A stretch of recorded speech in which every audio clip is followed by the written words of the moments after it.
something. Hey. Shalom. The Israelites want to start by giving all the people like the GMS Camp. We start by giving Indianapolis GMS Camp. We want to start by giving all praise, glory, and honor to Yahweh, Ba'ashem, Yahushai, Ba'ashem, Rakakodash. Come on, it's our apostle, Elder Great Millstone, that teach we will. Teach us the whole collection, pushing the truth, we can't recount. Sincerity, charity, and love. Just freely, how much about shout out the football court. Jake, you playing, you know? Second episode. Second episode, 9. 16. All right. Second Ezra.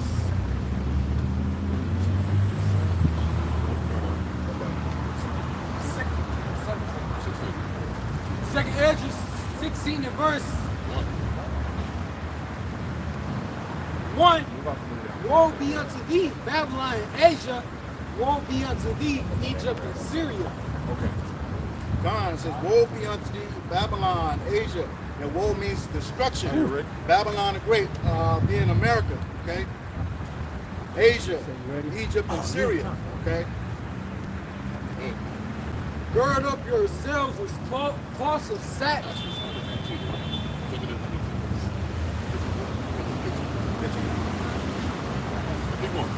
It says, gird up yourselves with cloths of sack. Cloths of sack and hair, bewail your children, and be sorry for your destruction that's at hand. God, so it said, gird up yourselves with cloths of sack and hair. You know, you're in a state of mourning, okay? Right. State of mourning is going to, it says, because your destruction is at hand. All right? The Lord is coming back to judge this place. Right, okay, the heathens and the 2/3 of the wicked of the nation of Israel. All right? Verse 3, a sword is set upon you, and who may turn it back? God, it says a sword. Sword, that's a killing instrument. Okay? And who may turn it back? This is the sword of the Lord. All right? How about Shemi Yahushai? All right? And once he comes, you know, that judgment starts. That's it. All right? It's going to happen. We said, Right, because the world sent this fantasy out that when the chariots come in movies, there's going to be some type of thing that's going to deliver them out of this thing, man. Or there's not going to be a deliverance from Yahweh Shemi Yahushai. When the Lord starts this thing up, man, it ain't going to be no disabled black man or contingency plan on. We had a backup for this and that. Scripture says, who can deliver out of my hand or something like that? Let me read it. Oh, that's what you're reading? Okay, damn. Yeah. Hey, that's a spirit. Because I'm like, damn, I know there's a scripture like that, but I couldn't think of it. Read it again. Read it again, Second Ezra 16 and verse 3, a sword is set upon you, and who may turn it back? Keep going. Keep going. A fire is sent among you, and who may quench it? Plagues are sent. Right, this fire that's going to be sent forth, man, through those who's going to be able to quench that fire, man? All right, there's not going to be no fire departments out there with water hoses hooking up to the damn hydrants, man. That's why it says it's going to burn forever, because it's going to burn for a long period of time. All right. Go ahead. It says, Everybody's put various precepts too. plagues are sent unto you, and what is he that may drive them away? Right, the Lord said he's going to send plagues unto you, and who is he going to be able to drive them away? Nobody's going to be driving away. The Lord showed his power in Egypt with that, man. All right? He sent those plagues. Who was able to put on plagues back? All right, nobody but the Lord, man. He had to go and pray to the Lord to stop the plagues that was going on. But this time when these plagues go forth, the Lord is going to, he ain't going to pull it back till he accomplishes what he wants to be done, man. That's why Pharaoh said, Moses prayed to the Lord to pull those plagues back. Right. So the Lord is the only one going to be able to stop those plagues, man. This right here will show you, man, that nobody's going to be able to stop the power of Yahweh Shema Shai once he cranks this thing up, man. Nobody's going to be able to gainsay it. Nobody's going to be able to stand up against it. All right? It's going to be going down. Go ahead, Doc. This is the book of 2nd Ezra, chapter 15, beginning in verse 5, and it reads, Behold, saith Yahweh by Shemi Yahushai, I will bring plagues upon the world, sword, famine, 15. Sword, famine, death, and destruction. Right, the Lord said he's going to bring sword, famine, death, and all these are killing instruments the Lord said he's going to bring. I got it. No, good, brother. All these are killing instruments that the Lord said He's going to bring. None of these are going to be a nice day for who this comes upon. Yeah. All right? He said sword, famine. All right, you could die by the sword.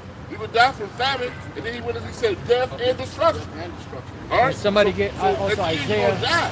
Isaiah There's no way 40. around it. All right? Isaiah Go ahead. 43:13. Verse 6. For Both, yeah. wickedness hath exceedingly polluted the whole earth. Right, and the wickedness happens to polluted the whole earth. Because guess what? What they used to say, Barzal? This is a God-fearing nation. Yep. All right, and they used to say they align themselves with the word. All right, everything they do in this nation is against the words of Yahweh Shalom Shai. All right? Excuse me. The wickedness has proceeded to the whole earth, man. Look at their laws, their statutes, what they come out with, man. The so-called jump shots around the world, the moles.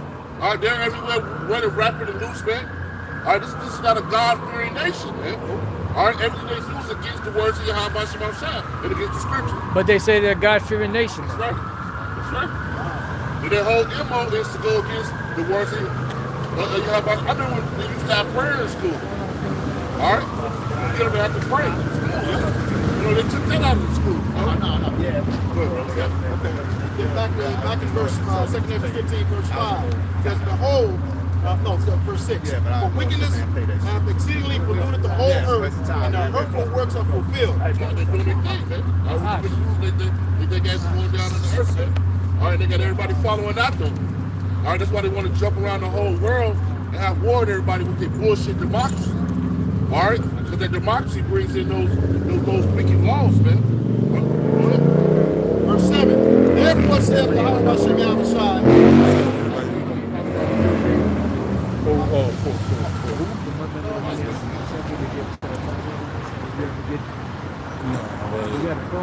Yeah, I'm with him. Okay. I'm with him because. Therefore saith Yahweh Yahweh Shai, I will hold my tongue no more as touching their wickedness, which they profanely commit, neither will I suffer them in those things in which they wickedly exercise themselves. The Lord don't let them get away with it no more, man. The Lord letting it be known. All right, the Lord lift that skirt up in this place. All right, and through the prophets, man, He's letting the world know what's going on, man. All right, the prophets are some of the best reporters in the world. It's through the Spirit, man. All right, they don't leave one stone unturned, man. All right. It's Deuteronomy 32 and verse 39. See now that even I am He, there is no God with me. I kill and I make alive. I wound and I heal. Neither is there any that can deliver out of my hand. Right, so hey, Yahweh Shai is constructing everything that's going on in this earth. All right, from the world leaders, you know, to where they want to, you know, have what's the word, collision against each other. All right, that's of Yahweh Shai, because all of it's going to lead up to Yahweh Shai killing and destroying America, all right, and various other, you know, Israel, all right. But nobody's going to, I was talking about, you know, the land of Israel. But, you know, hey, nobody's going to be able to, you know, say, Lord, I don't want this to happen. Nah, Yahweh Shai is conducting this to happen. All right, and nobody's going to be able to, you know, deliver out of the Lord's hand. All right, so Esau's judgment, all right, hey, it's going to come. All right, matter of fact, bring out the Isaiah 14. Yeah, because hey, Yahweh Shai had already planned for this, for everything to happen, you know, from the foundation of this earth. You know? Precept.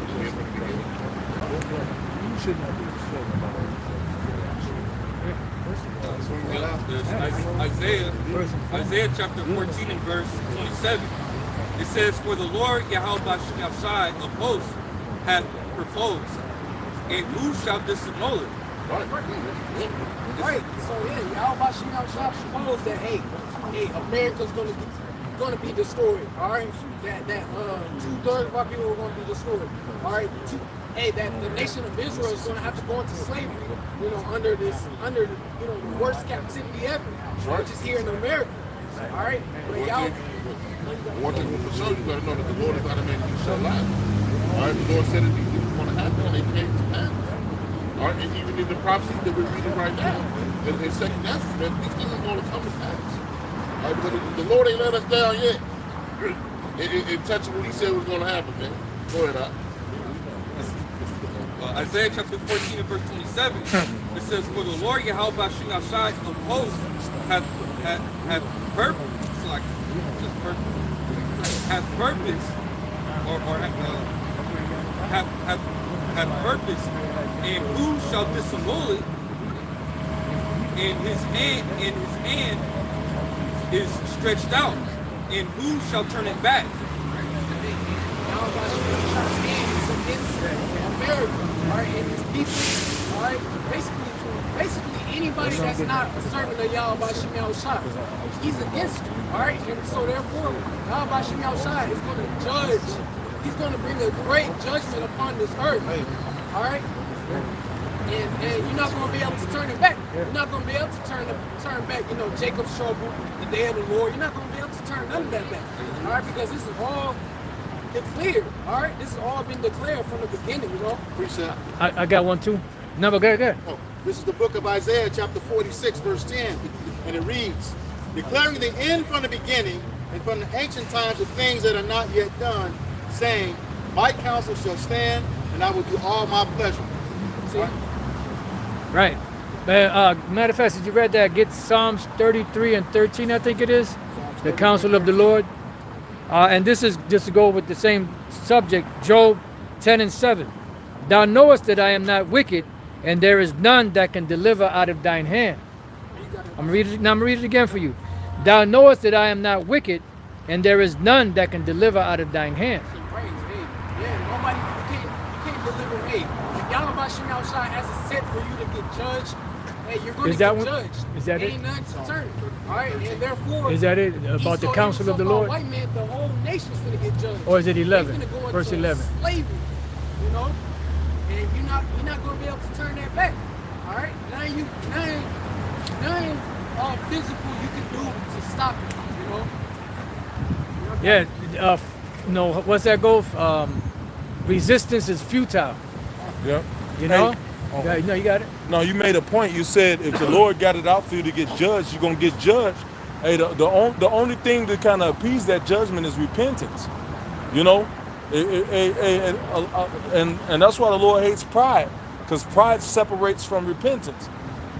Hey, pride separates from a penitent heart, man. You know. But I just wanted to make that point, man. Y'all got it. That's all right. Got a precept too. Yeah. This is the book of Psalms, chapter 33, verse 11, and it reads, the counsel of Yahweh Bashim Yahushai standeth forever, the thoughts of his heart to all generations. And that goes hand in hand with Isaiah 55. You know, somebody could get that too. So bottom line is, the Lord controls everything. You ain't controlling shit. You may think you're controlling something, but then when you run into a roadblock, you know, you thinking that, damn, you know, I gotta. No, that's the Lord putting those roadblocks in your way for a reason. It's either for growth or for your destruction. You know? So the Lord is the one that's setting everything down. Remember, just like men on the earth have councils, they have what? The G7, the G20 or whatever, all these different governmental meetings. Men have different meetings about their businesses and all that. The Heavenly Father also has meetings up in the heavens with the angels on the right hand and on the left hand. And he gives them, you know what is going to go down and how it's going to go down. You know, that's why he has Satan. Where you been, Satan? From walking up and down the earth. What was Satan doing on the earth? He was doing the bidding of the Most High. Oh no, that's not true. He got cast out of heaven. Oh yeah, so then why did the Lord give him the ability to plague Job? And he told him, don't kill him. So if Satan was operating under his own volition, to use a $50 word, right? Why was he not able to kill Job? Right. Would he not want to kill Job if he was under his own authority? That shows you that the Most High is the one that's in charge. Absolutely.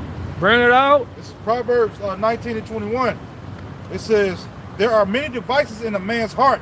Nevertheless, the counsel of the Lord Yahweh that shall stand. That's it. And there's no change in that. The Most High doesn't change, and there's nothing you could do to change it. Like the series with Rod Sterling, Twilight Zone, right? You had the obsolete man, and then the government the government was trying to shut down, you know, the Most High. And the dude told him that was on trial. He said, you can't erase God with an edict. You can't write a law and just do away with the Most High. You can make it harder for people to speak about the Lord, and you could stop people's freedom of speech, whatever the case may be. But the one thing you can't stop is the will of Yahweh Bashem Yahweh Shai, because He gonna do all His pleasure. You still want that Isaiah 55? Yes, yes. This is the book of Isaiah, chapter 55, beginning in verse 8. And it reads, "For my thoughts are not your thoughts, neither Now you got it. are your ways my ways, saith Yahweh Bashem Yahweh Shai." So there's nothing you could do. Your thoughts are not the Lord's thoughts. Now, if you decide to do something, and let's say it goes through, well, that was the Lord allowing you to do it, because obviously that was part of His plan anyway. You know, because if it wasn't, guess what? There would be so many roadblocks in the way. You won't accomplish that. No, I was just, it's a thought process. You know, that came to thought. You know, me and the brother Asher, you know, he always say, if it's the Lord's will to go smooth. That's it. You know, and if it's not, then it's not gonna go to, you know. That's it. But That's that's the bottom line. Look, you ain't gonna get around the Most High's judgment. You know, ain't two mountain high enough. Ain't a mountain high enough. Ain't a valley low enough. You know, it's too wide to get around. And no matter what you do, you're not going to be able to stop the will of Yahweh Bashem Yahweh Shai. And that's the bottom line. So you could say what you want to say. You could try to interpret the scriptures the way you want to. But one thing you can't get around is prophecy. That's right. Prophecy is happening worldwide on a rampant scale. It's happening on a Habakkuk 2 and 4 scale. I got a precept. Say, you want to say something? No. Go ahead. This is Isaiah 14 and 24. It says, "The Lord Yahweh of hosts have sworn, saying, Surely as I have thought, so shall it come to pass, and as I have purposed, so shall it stand." That's it. That's why the Lord said that the issues of death belong to the Lord. He causes wars to cease throughout the earth. So either He'll stop a war or He'll start a war. You know, He's got these people having these so-called peace talks, right? Peace talks about, you know, ending wars, depleting, you know, the arms. You know, the arms race. You had the arms race, which was building up of arms. Then they wanted to reduce the arms that these nations have. But it don't matter. You're not going to stop the plans of the Lord. He already said there was going to be a World War III, and that's going to happen. So no matter what you do, no matter how many peace talks you have, no matter how many leaders you pay off, you're still going to have that war. The MOTB, which is the micro CHIP, is still going to be implemented on the earth. And this is why they're pushing everything to go into a global digital currency way. Because once they get the system online, it don't matter, you know, what anyone says. They're going to eventually segue into this micro CHIP, because that's the ultimate goal. Because you really can't monitor the digital currency. You can monitor like where it's going and all that, but you know, you don't know where the people may or may not be. But with the micro CHIP, they control everything, total control. They want to be the Most High. You see? Somebody has something? Bring it out. Proverbs chapter 21, verse 1. The king's heart is in the hand of the Lord. Yep. As the rivers of water, He turneth it whatsoever He will. That's it. So the king's heart, because the king is usually the leader of the people. As a king as a ruler of the people is, so are his citizens, or however it goes. You know. So whatever the king decides to do, the majority of the people are going to follow it. So the king's heart is in the hands of the Lord. That's why He has what? World leaders coming together, putting together different different policies. But those policies are being hammered out by the international bankers behind the scenes. That's why everything you see on the planet is controlled by a handful of corporations. You know, you got your Vanguards, you got your BlackRocks, you got your State Streets, you know, you got, you know, your Morgan Chase and all these different businesses that are controlling everything. That's why the majority or the governments of the world are operating under a law system that was funded by these corporations. Yeah. You know? And that's going to tie into what we were talking about earlier. Yeah, Go ahead. yeah. Matter of fact, you could get that ready. Was that it on that? Yeah, I got another one. Okay, go ahead. Sirach 10 and 2, and it reads, as a judge. Start at 1. 1? Okay. Yeah. Sirach 10, verse 1, and it reads, a wise judge will instruct his people, and the government of a prudent man is well ordered. Right, well ordered, meaning that it's going to be running righteousness. He's going to tell the people the right thing. It's going to be a righteous society, because although everybody is never going to be on the same level, because you have different, financial. Every family has a different financial, situation. But as far as fairness, equity, it will run properly. Because if you have a righteous ruler, when the righteous are in authority, the people rejoice. But when the wicked beareth rule, the people mourn. You see? And when you look at the state of the world is in mourning. Now, why is it in mourning? The reason why it's in mourning is due to economic basis. Everything is being controlled economically. That's why Meyer Ansel said, give me control of a nation's money, and I care not who makes the laws. Because he who controls the money controls everything else. Money talks, bullshit walks. Money answers all things. Money is a defense. So it's good. They're dictating policy through monetary, through money, which is not really even money. But certain of these different people, they don't know that. That's what they'll sell out for paper money. But go ahead. Verse 2, as the judge of the people is himself, so are his officers. Right, as the judge of a people is himself, so are his officers. Who are his officers? The ones that are underneath him, that are considered the nobles, that are considered the ones that run, the government and officiating the business of the king.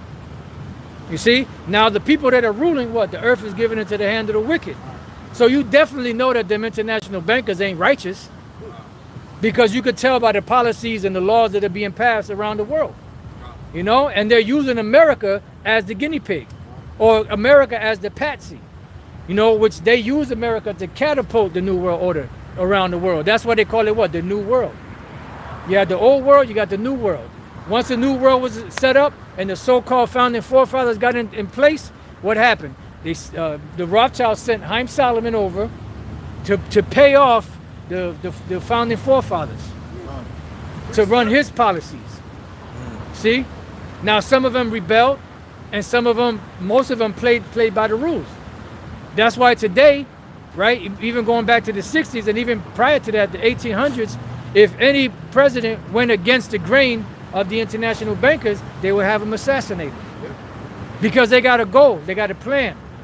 And even if you set them back, or if they fail in a mission with a particular thing, they're always going to try to keep going forward, because they're mechanically programmed. That was the big guy. We call him, tell him, we live. What was I just saying? They're mechanically programmed. Right, they're mechanically programmed by the Lord to do this, to keep pushing forward. But go ahead. You got a good memory, brother. Go ahead. Sorry. Yeah. What manner of the man of the ruler of the city is, such are all they that dwell therein. That's why if you have a scumbag for a king, the people are scumbags, cutthroats. Look in the mirror.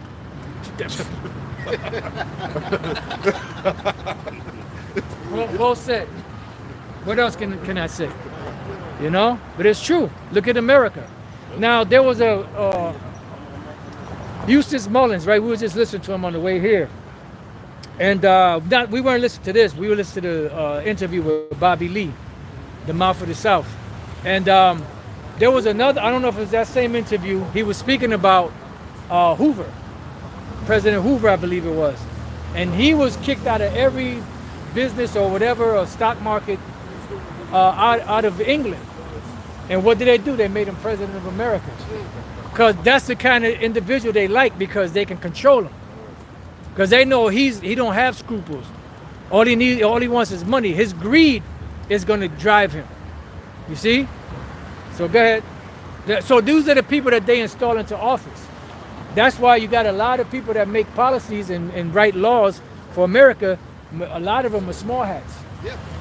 I believe all of the presidents of the Federal Reserve were all small hats.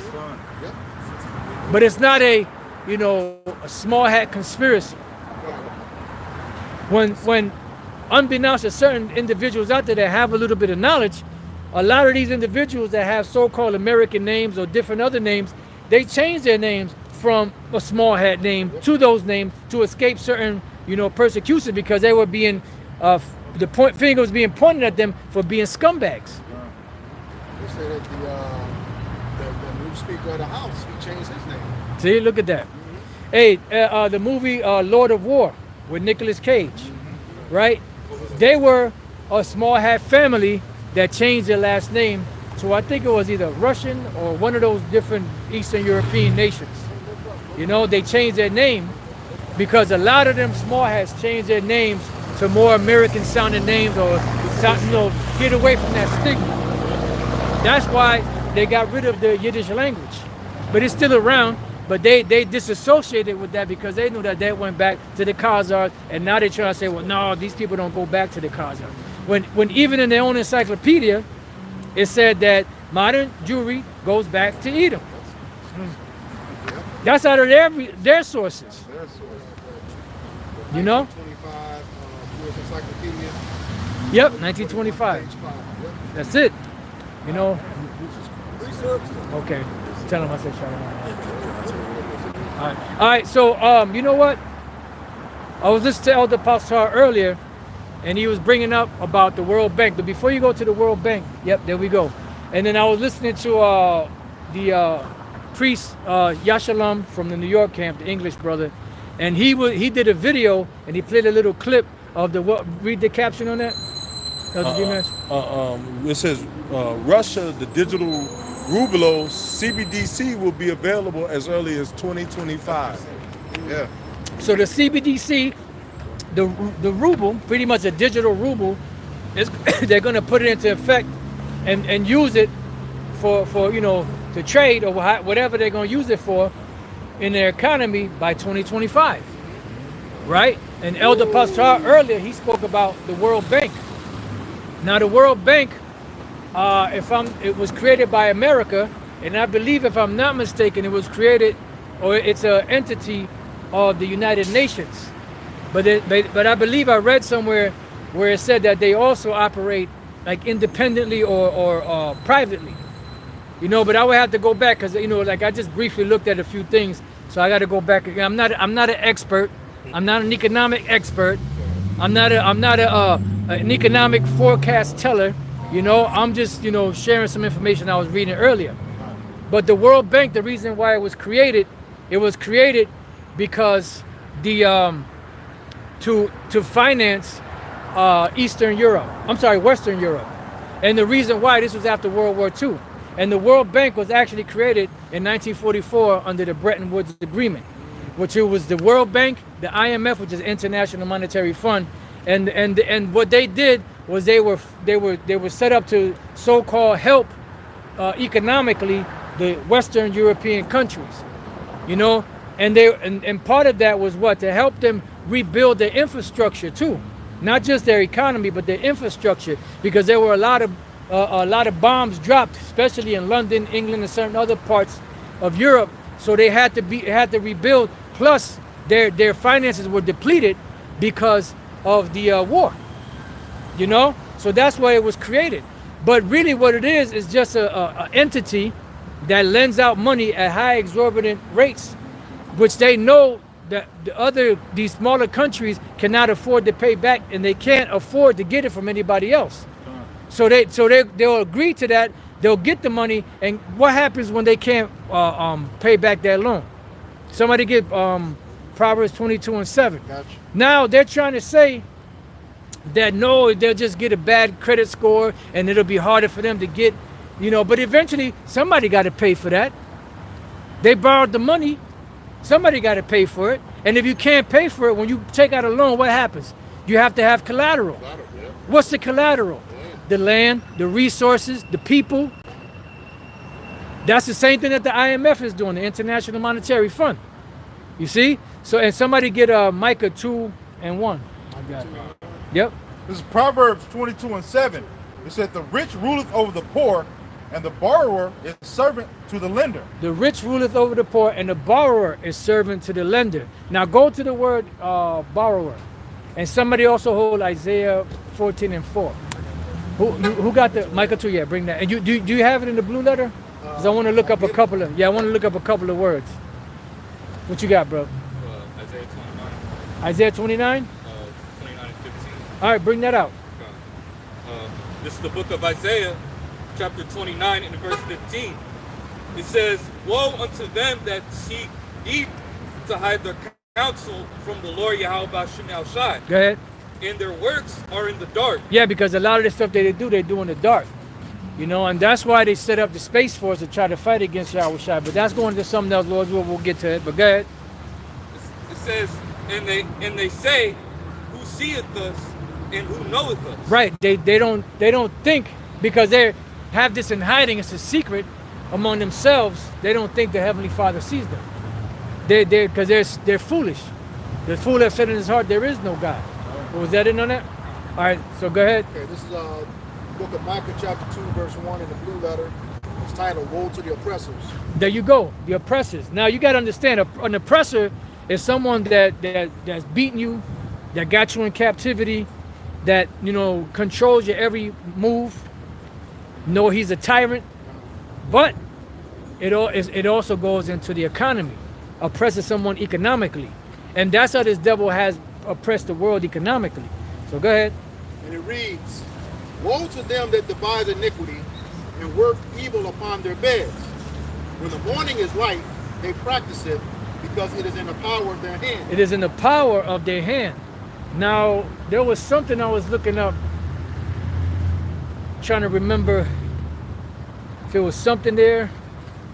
Oh, did somebody look up the word borrower? I had it. Yeah, I got it right here. In the blue letter? In the blue letter. All right, go ahead. Let me see.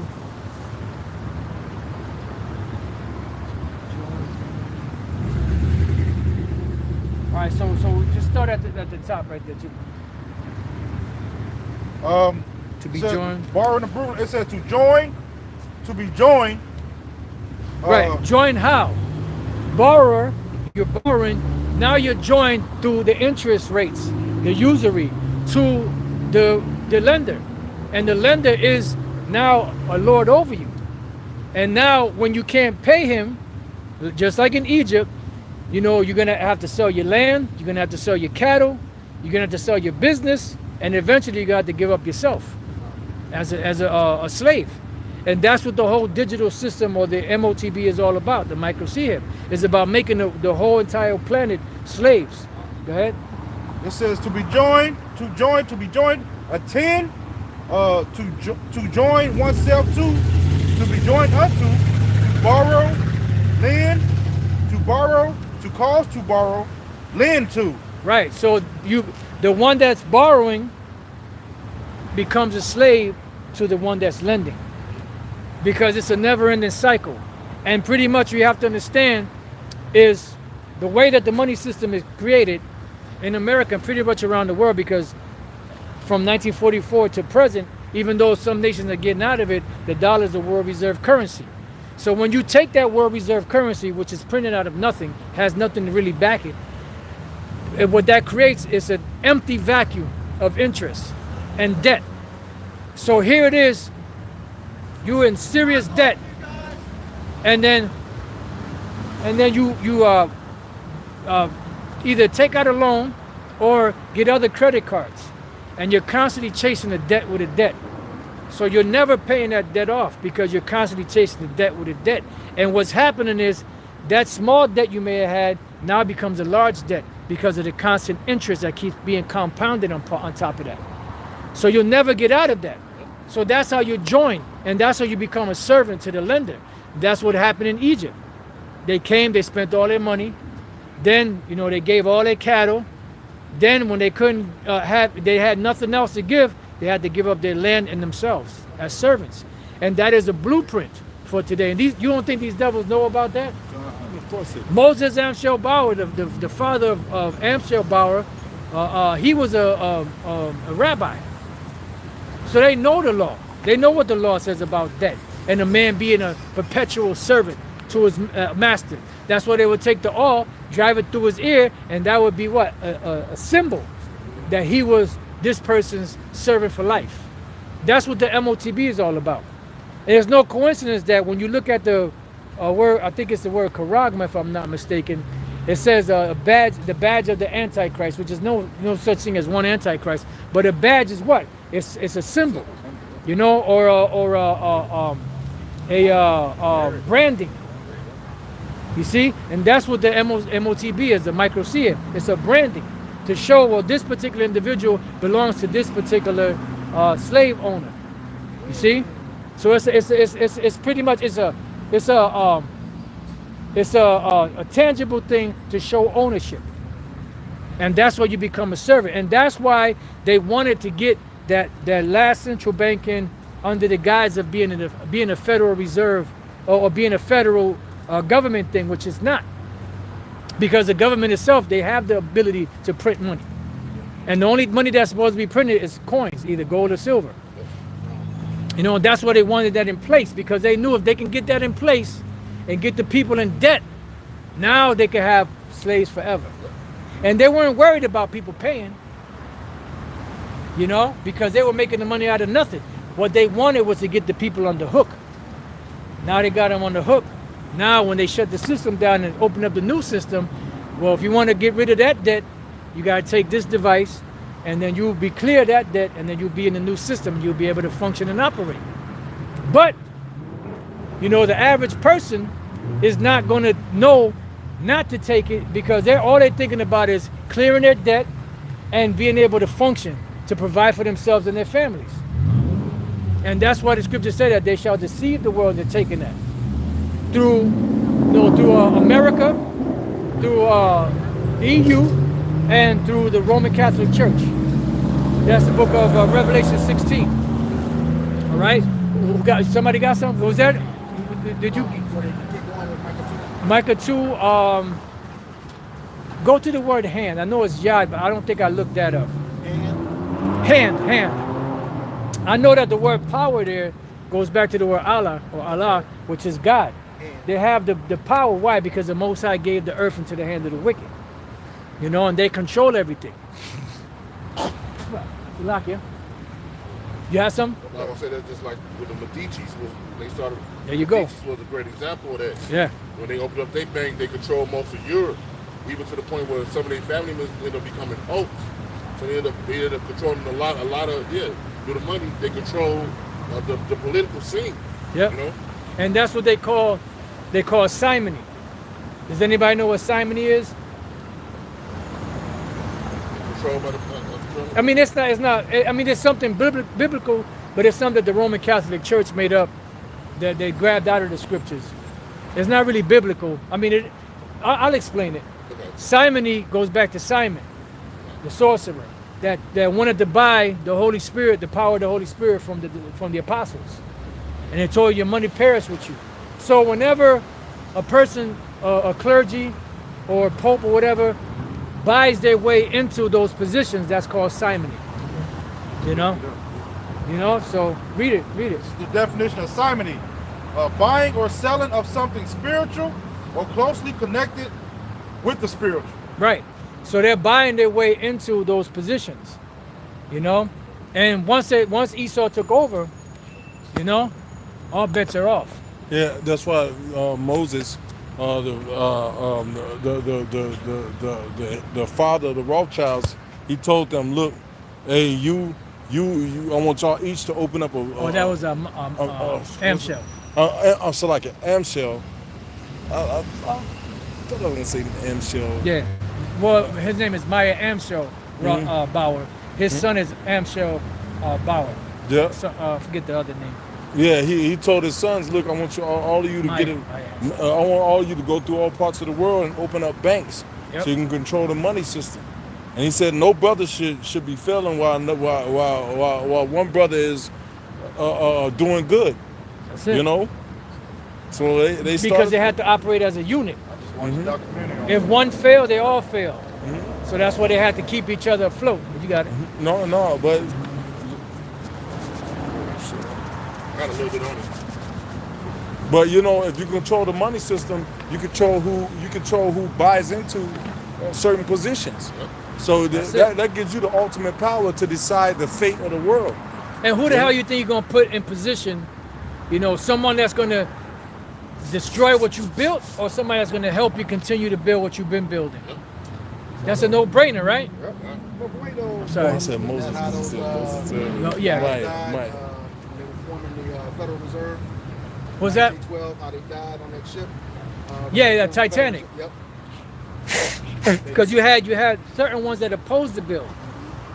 So what they did was they got the Rothschilds on there, the Rockefellers. I don't know if the Rothschilds were there. The Rockefellers were there, and certain other prominent international bankers, right? But what happened was they got on, but they didn't stay on. They got back off, but they didn't, unbeknownst to the other ones. So the ones that opposed them went on, and the ones that didn't got off. So by the time the ship got to where it got, when they sunk the ship, those people that opposed them died. Yep. They were deleted off the planet, you know? And therefore, now they had no opposition. Then they had the puppet, Woodrow Wilson, who sold out his country, which wasn't really his country. He sold them out, for what? For money. And because he wasn't running shit. It was Edward Mandel House.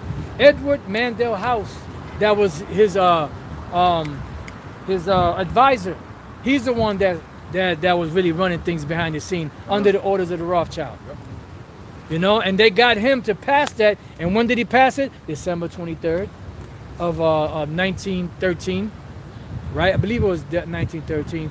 And that brought everything in, you know, that Federal Reserve System. Because these Americans, they're not, the other devils around the world, they're more vigilant than that. They would have stayed all the way to the end. They would have stayed no matter what. We had to go all the way to, you know, to so-called New Year's. But these motherfuckers here, they're all about partying. So everybody was partying. The whole shit, you know, was already set up and put in place. And what Paul Warburg said, look, we just want to get the bill passed. Once we get it passed, we'll put the necessary provisions in later. That's why with the whole digital system, once they get the system in place, then, you know, they'll be able to put the necessary provisions in there where you'll have that device, the micro C-hip, that's going to be the acceptable currency. Just like right now, certain places don't accept cash. Well, in that day, that's what's going to happen. They could do it like that. They could say, well, you know, all these cryptocurrencies are not acceptable anymore. We're going to go now with the micro C-hip. You see? So you see how they're just cutting off the ring on these people financially. Bring this out just to back up what you were saying. And who got Isaiah 14? All right, but we need the blue letter though. Go ahead. This is real quick. This is Wikipedia says the Medici family produced 4 popes of the Catholic Church. It says, and 2 queens of France. It says, and the family acquired a healthy title, Dukes of Florence, in 1569. The Dutch was elevated to the Grand Duchy of Tuscany and territorial expansion. The Medicis ruled the Grand Duchy from the expansion until 1737. Yeah, and that's another way that the Rothschilds, well, that's the main way that the Rothschilds got their wealth, by lending to kings, because they had a lot of money and they were lending to kings, you know, and then they were collecting on that. See? And then when they got the Federal Reserve passed, all bets are off. Now then they got everybody hooked on the drug of the dollar, and now everybody's, you know, tapping their veins, you know, looking for the next hit. You know, you got it. 14 and 4, yep. Well, and go ahead. Isaiah 14 and 4, that thou shalt take up this proverb against the king of Babylon and say, how hath the oppressor ceased, the golden city ceased? Right, so the oppressor, how has the oppressor ceased? The king of Babylon is here in America. Now you got the president, which is a puppet figure, or a figure of the head, but really it's the international bankers behind the scenes, the Rothschilds. Now, the word there, read it again. Isaiah 14 and 4, that thou shalt take up this proverb against the king of Babylon and say, how hath the oppressor ceased? Look up the word oppressor. The golden city ceased. And then we're going to look up golden city. The word oppressor goes into, says suppress, die, Suppress. Because there's pretty much, when you're pressing something, you're putting pressure on it. And that's how they're putting pressure on the people by, the economy. Because what's the main thing that people out here are complaining about? They can't pay their bills. They can't pay their rent. It's hard for them to get food in their house. It's hard for them to keep gas in the car. Right? So that's how you press somebody. So the oppressor, one way of oppressing somebody is financially. That's why it says that the servant is lender to the borrower. I'm sorry, the borrower is lender to the Salaki. I'm confusing myself. The borrower is servant to the lender. God damn it, we're gonna get it right someday. Go ahead. It says suppress, drive, oppress, exact. Exact. What does it mean to exact something? Somebody look that up in the common dictionary. When you exact something, that means you're demanding a payment from somebody for something they owe you. And don't the scriptures say, when you lend, you're not supposed to ask for it back? If they got it, they pay you back. If not, you get your blessing from the Lord. Which shows you they don't believe in the Most High. I got Go it. ahead. Go ahead. Okay. This is the exact from the Merriam-Webster's online dictionary. Verb: call for forcibly or urgently and obtain. I'm sorry, read it again. Definition 1: to call for forcibly or urgently and obtain. Go ahead. To call for as necessary or desired. Exact? No. Well, is there more? Because there's another. There's. You got some. This one says demand and obtain something, especially a payment from someone, tribute exacted from the it says Slavic people. But Yeah, Slavic, because the word Slav means slave. Yugoslavia, yoke the slave. Now, what you read the other definition. There's one adjective, another one is a verb. Yeah, I got the adjective. Okay, so what was that? Was that the adjective? This is a verb. The verb? Okay, read that again. This says demand and obtain something, especially a payment See? from someone. To demand a payment from someone. And then usually it's by what? By threat. What do the IRS do? When you don't pay them, what? We're going to put your ass in jail. We're going to come take all your assets. Even the ring on your pinky finger. We're going to come take your dog, your Pomeranian. We're going to come take your bearskin rug. Your fish We're going to even take the goddamn wood out of your fireplace. and your woman. Yup, everything. Whatever you got, your jewelry, your home. That's what they're oppressing people financially because you can't pay. That's exacting. So the scripture saying we're out here proclaiming to these devils, how has the oppressor ceased?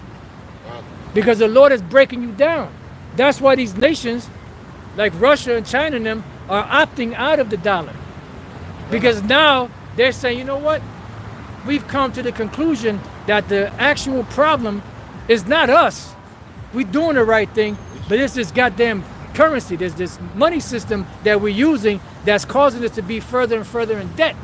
And no matter how much we pay into it, we still find ourselves still in debt. How does that work? See? So that's why they stepping away from it, But these devils are going to keep pushing forward, What else you got? That was it on that? Oh, it was some more. Yeah, read it. Read it, Richard. An inside joke. So back into the word oppressor, it says suppress, drive, to exact, driver, taskmaster. Right, driver, taskmaster, servant, slave, master. Go ahead. It says ruler, oppressor, tyrant. Tyrant. Go ahead. That it? It says Lord, exactor. Right. So now go to the word Golden City. Finish reading the last part of that verse, and then go to the word Golden City. How hath the oppressor ceased, and golden city ceased. The golden city ceased. Now, America was a golden city, a beacon of light to the world. But also, when you go into that scripture, it's speaking about the exactress of gold. The ones that demand the gold.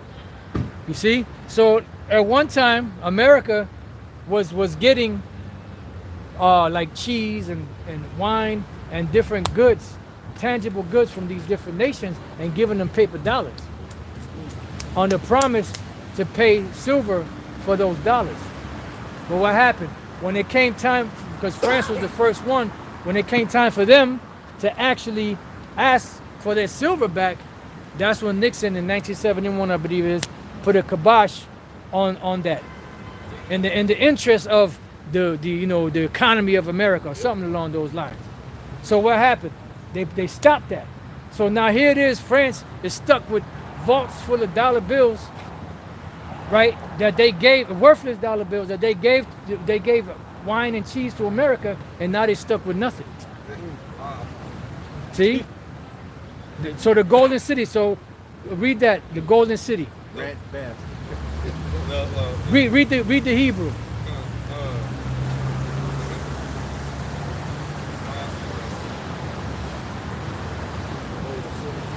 Somebody help the young brothers out.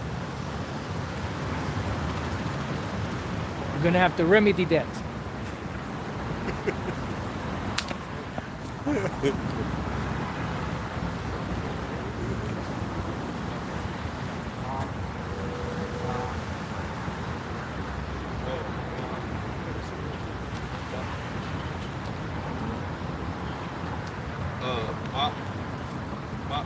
Maheda. Come here, let me see. Come here, bro. That's Madahaba. Madahaba. Okay, so Madahaba. Ma is over from, and Dahaba. Go ahead, read the definition. Maheda, it says boisterous, raging behavior, boisterous behavior.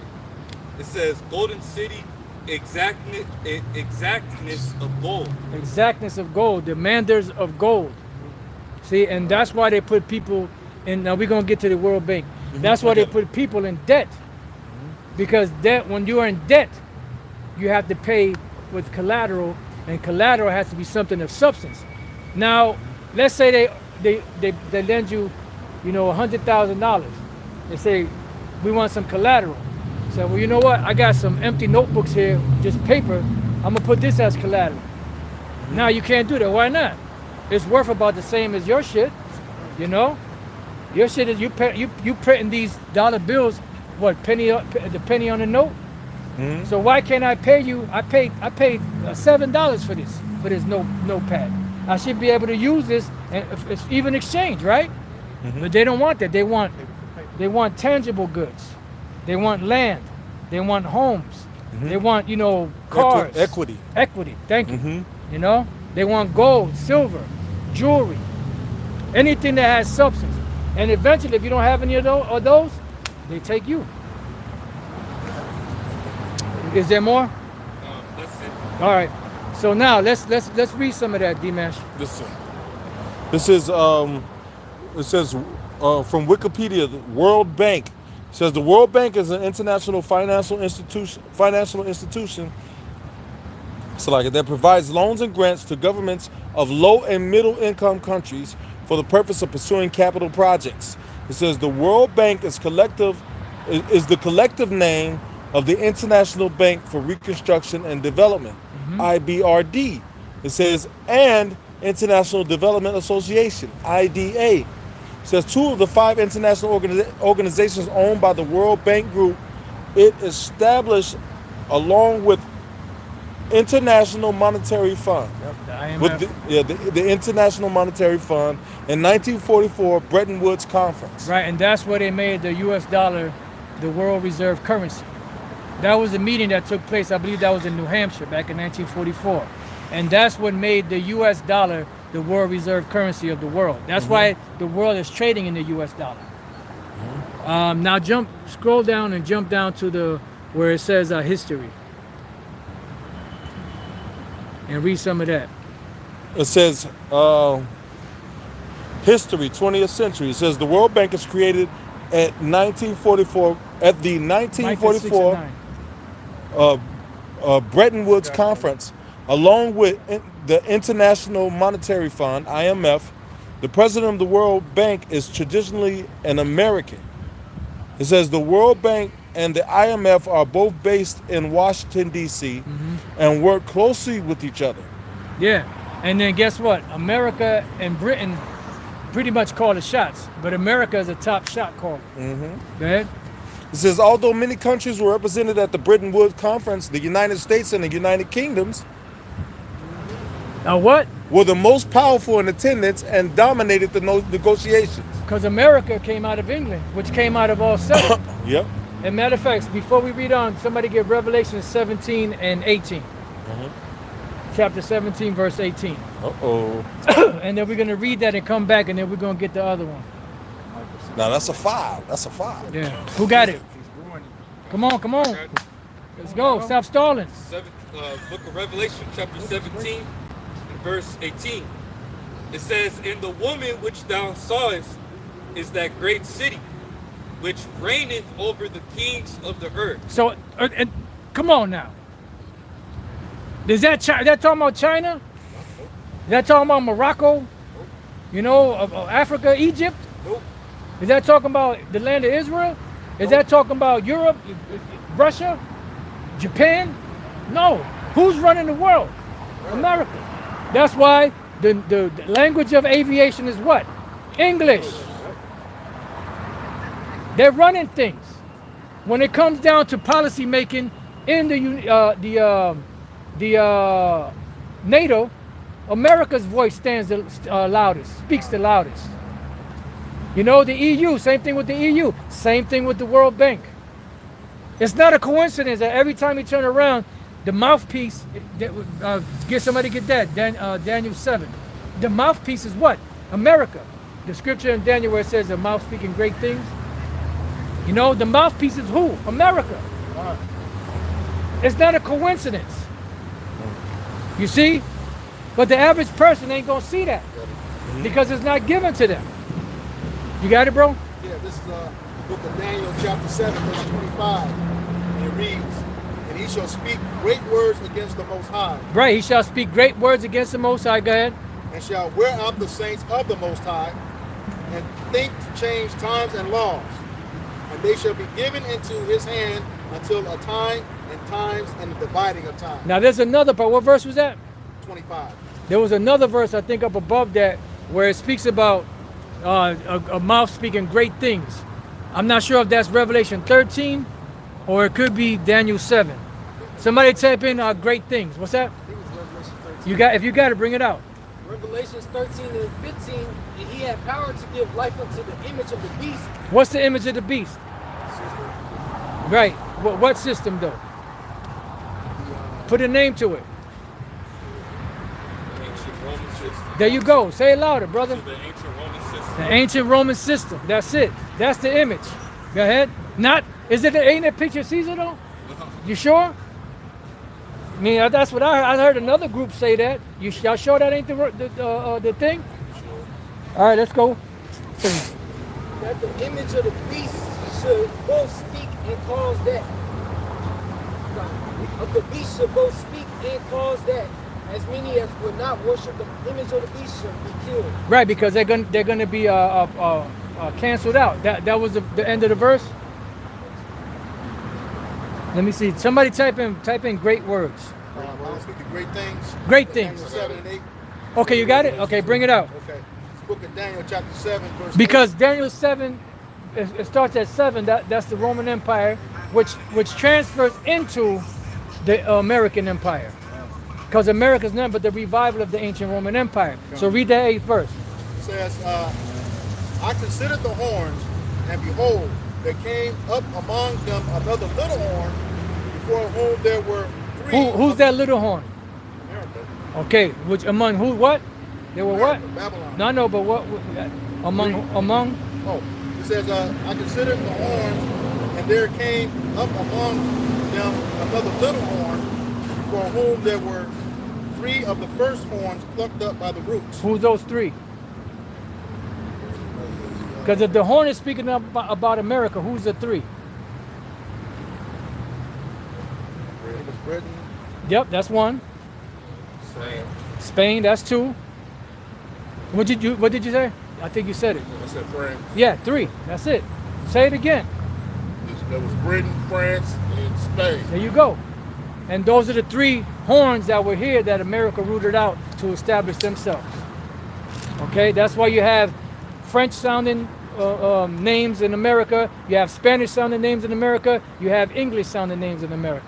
Those are the 3 empires that were here that were rooted out by America, the little horn. Go ahead. and behold, in this horn were eyes like the eyes of a man.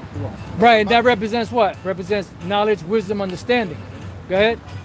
And a mouth speaking great things. And the mouth speaking great things. And that's, it's speaking great things against the Most High, blaspheming the name of the Most High, Yahweh Shai, who they are, what they look like. And also with this whole system that we got in place. They're running things. They're the mouth, pretty much the mouthpiece of the beast, for lack of better words. They're the ones running things. So read that part again, Elder Dimash. It says, Was that it at the end of the verse? Yes. Okay, go ahead. it says, although many countries were represented at the Bretton Woods. So that's what you was looking for? Yes, that was it. Yep. That one of Revelations as well. Revelation's good, and then that's good, but that one, it was in, I thought it was Daniel 7, but let's go. It says, although many countries were represented at the Bretton Woods Conference. Yeah, because I believe there's 187 countries. Somebody fact check, is it 182 or 187? How much? Last I checked, it was 194, but I looked. No, I'm saying that are part of the World Bank. Because I know there's, how many countries are there? 194. 94, okay. But I think there's 190 something or 80 something, I think it's 87 or 82, that are all a part of the World Bank.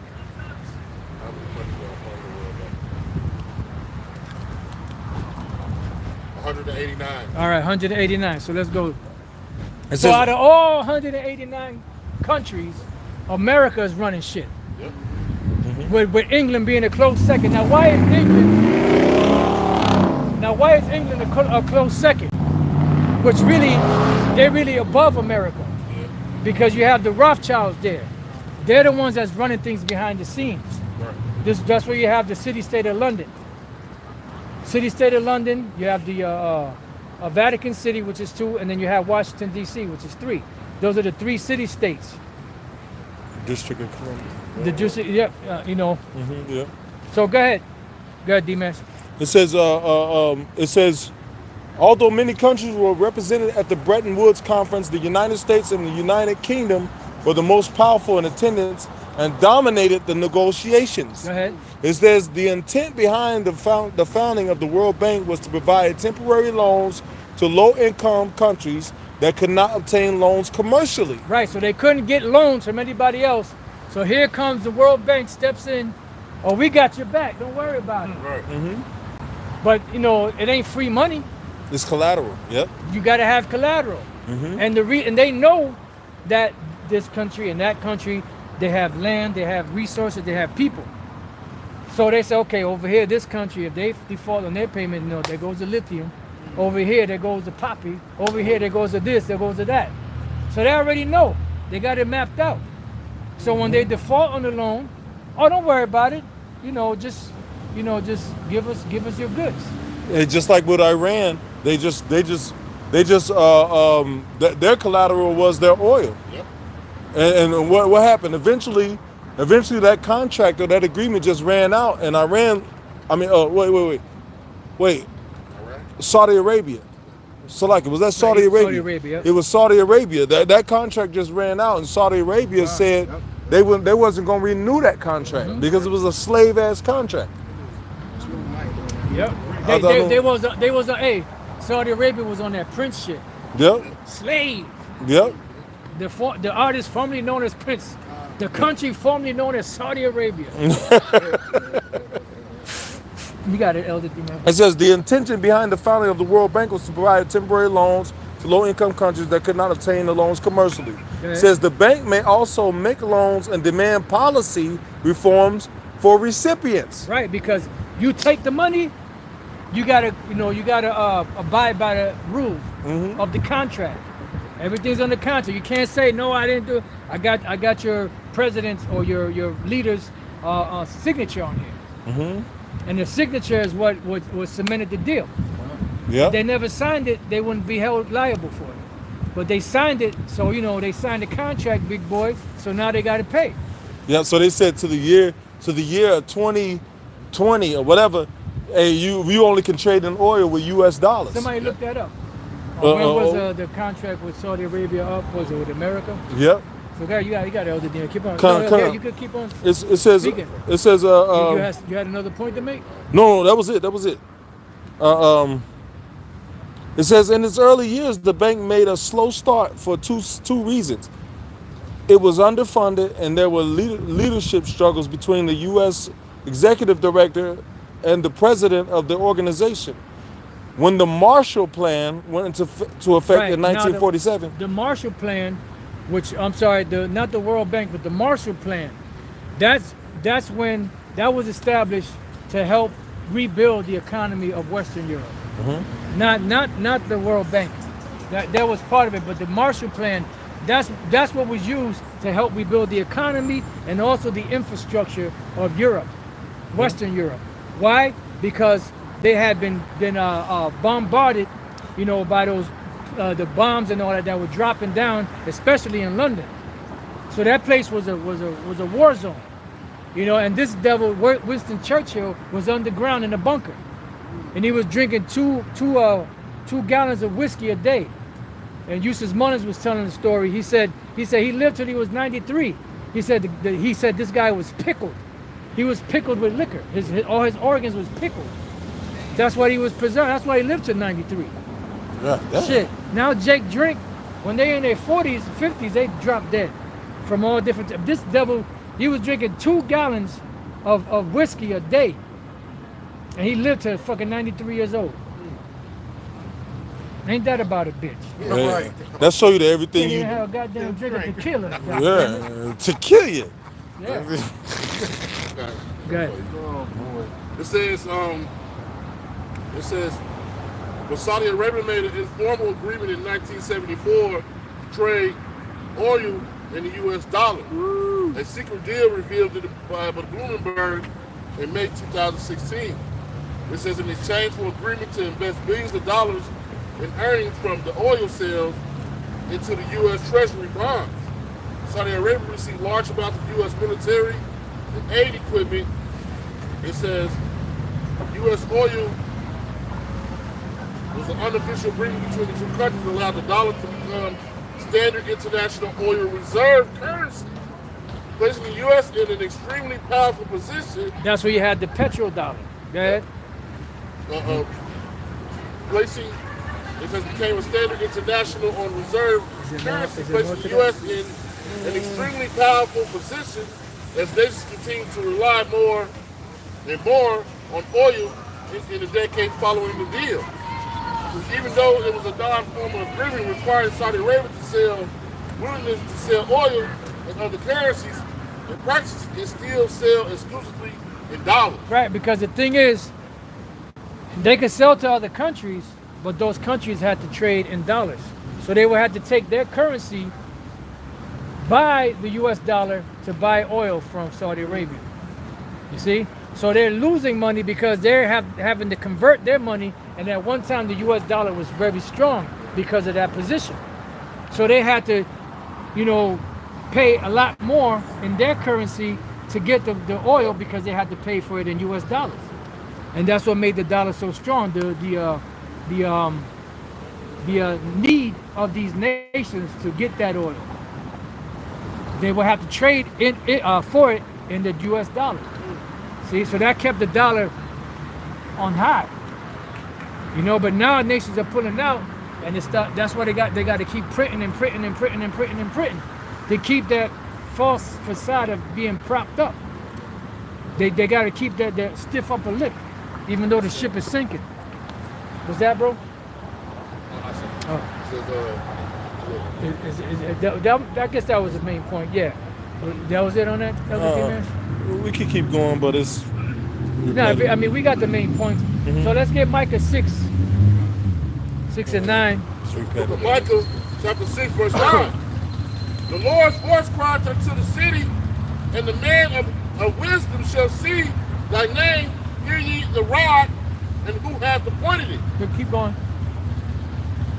And there yet the treasures of wickedness in the house of the wicked, Right, what are the treasures of wickedness? Read on. in the house of the wicked, and the scant measures, there is an abomination. What is a scant measure? What is a scant measure? Look up the word, look it up in the blue letter. Scant means barely enough, small. All right? So the scant measure is abominable. Somebody get Leviticus 19:35. The scant measure is abominable because it goes against the law. The Lord set up a law on weights, divers weights and measures. You know? And he set it up to, you know, you're supposed to deal rightly. So if I ask for a pound of carrots, and I'm paying you the amount of money that I'm giving you for a pound of carrots, but you're not giving me the right amount of carrots, even if you're only giving me 3/4 of a pound, that's evil, wicked. So this dollar is like those weights that were fluctuating, because they would do certain things to the weights, because you had a scale, and then you would put, let's say, a pound of flour, and then you would put a scale that weighed a pound, or a couple of scales that equal to a pound.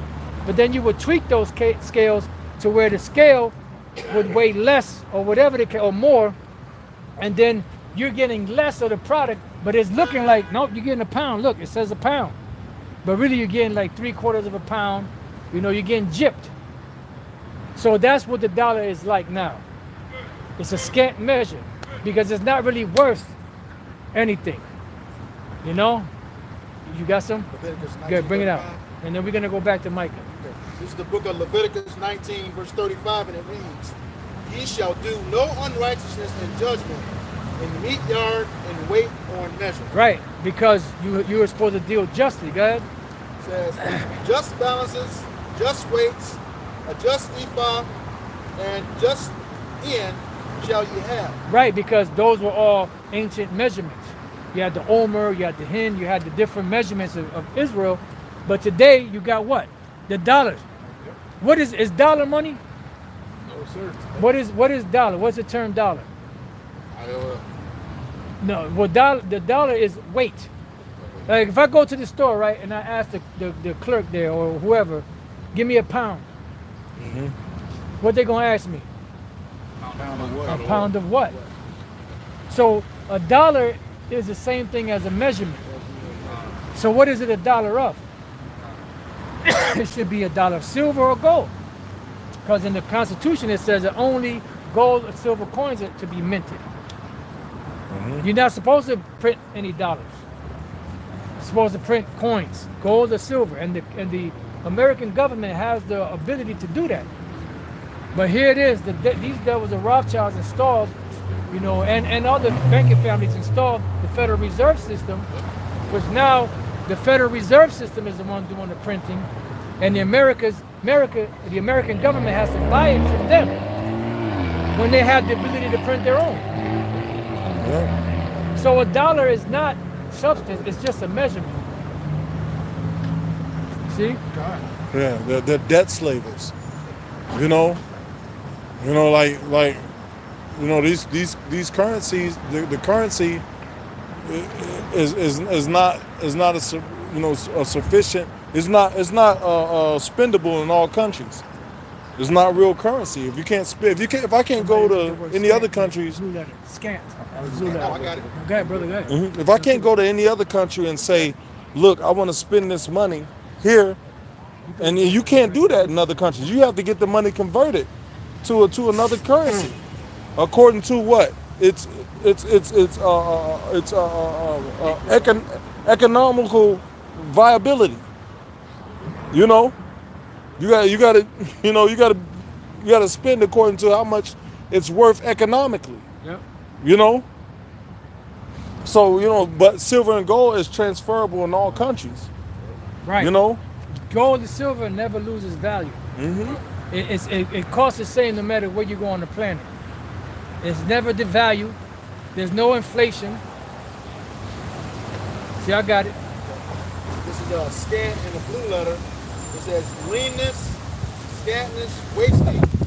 Leanness, wasting of the cheese, scantness of measure. Right. So leanness, meaning it's skinny. Remember the vision that the Pharaoh had. The 5 lean kind and the 5 lean stalks of corn, I believe it was. What was that? That was the famine that was coming. So leanness. Scan. Look up the word scan. You have I something? went into the root word. Okay, go It ahead. says to become or to be or become or grow lean, to make lean, to be made lean. In the King James, famish, wax lean. Right, because what? Lack of nutrients. Yep. But that's the same thing with the monetary system. It's lacking the vitamins and minerals of the real wealth. Okay? Got this in a regular, The Macy, yep, that's another one. No, that's another one. got this in a regular dictionary. It says barely sufficient or adequate. See, barely sufficient and adequate. In No, North, go North, ahead. Salaki. No, It go said ahead. North America says provide grudgingly or in insufficient amounts. Right, insufficient amount. That's why the people are in debt. Because they're chasing a debt with a debt. When you take the money, you become indebted. When you're paying with debt. So you can never get out of that debt with paying with another debt, because that debt is going to follow the next debt, going to follow the next debt, going to follow the next debt. That's why you see the economy and the what you call it, what's that called with the U.S. national debt. That's why it keeps going up and up and up, because they're not paying on it. Now, how can the damn national debt be greater than the GDP, gross domestic product? Gross domestic product is what you're bringing in, the amount of money you're making. If the debt that you owe is 3, 4, 5, 10 times more than that, then you're living outside your means. You're like Jake. Jake get $1,000 a week, and they'll spend $3,000 a week. Yeah. How the hell does that work? This, But y'all brothers got it. He's just talking about that in the group. Y'all brothers got it. go ahead, brother. Go back at that Michael. Yep. That's going to tie it together. This And back then, at if y'all want, you can go to James 5. Back in Micah 6 and verse 11. Shall I count them pure with the wicked balances and with the bag of deceitful weight? Yeah, so now you understand what the deceitful weights are. Yeah.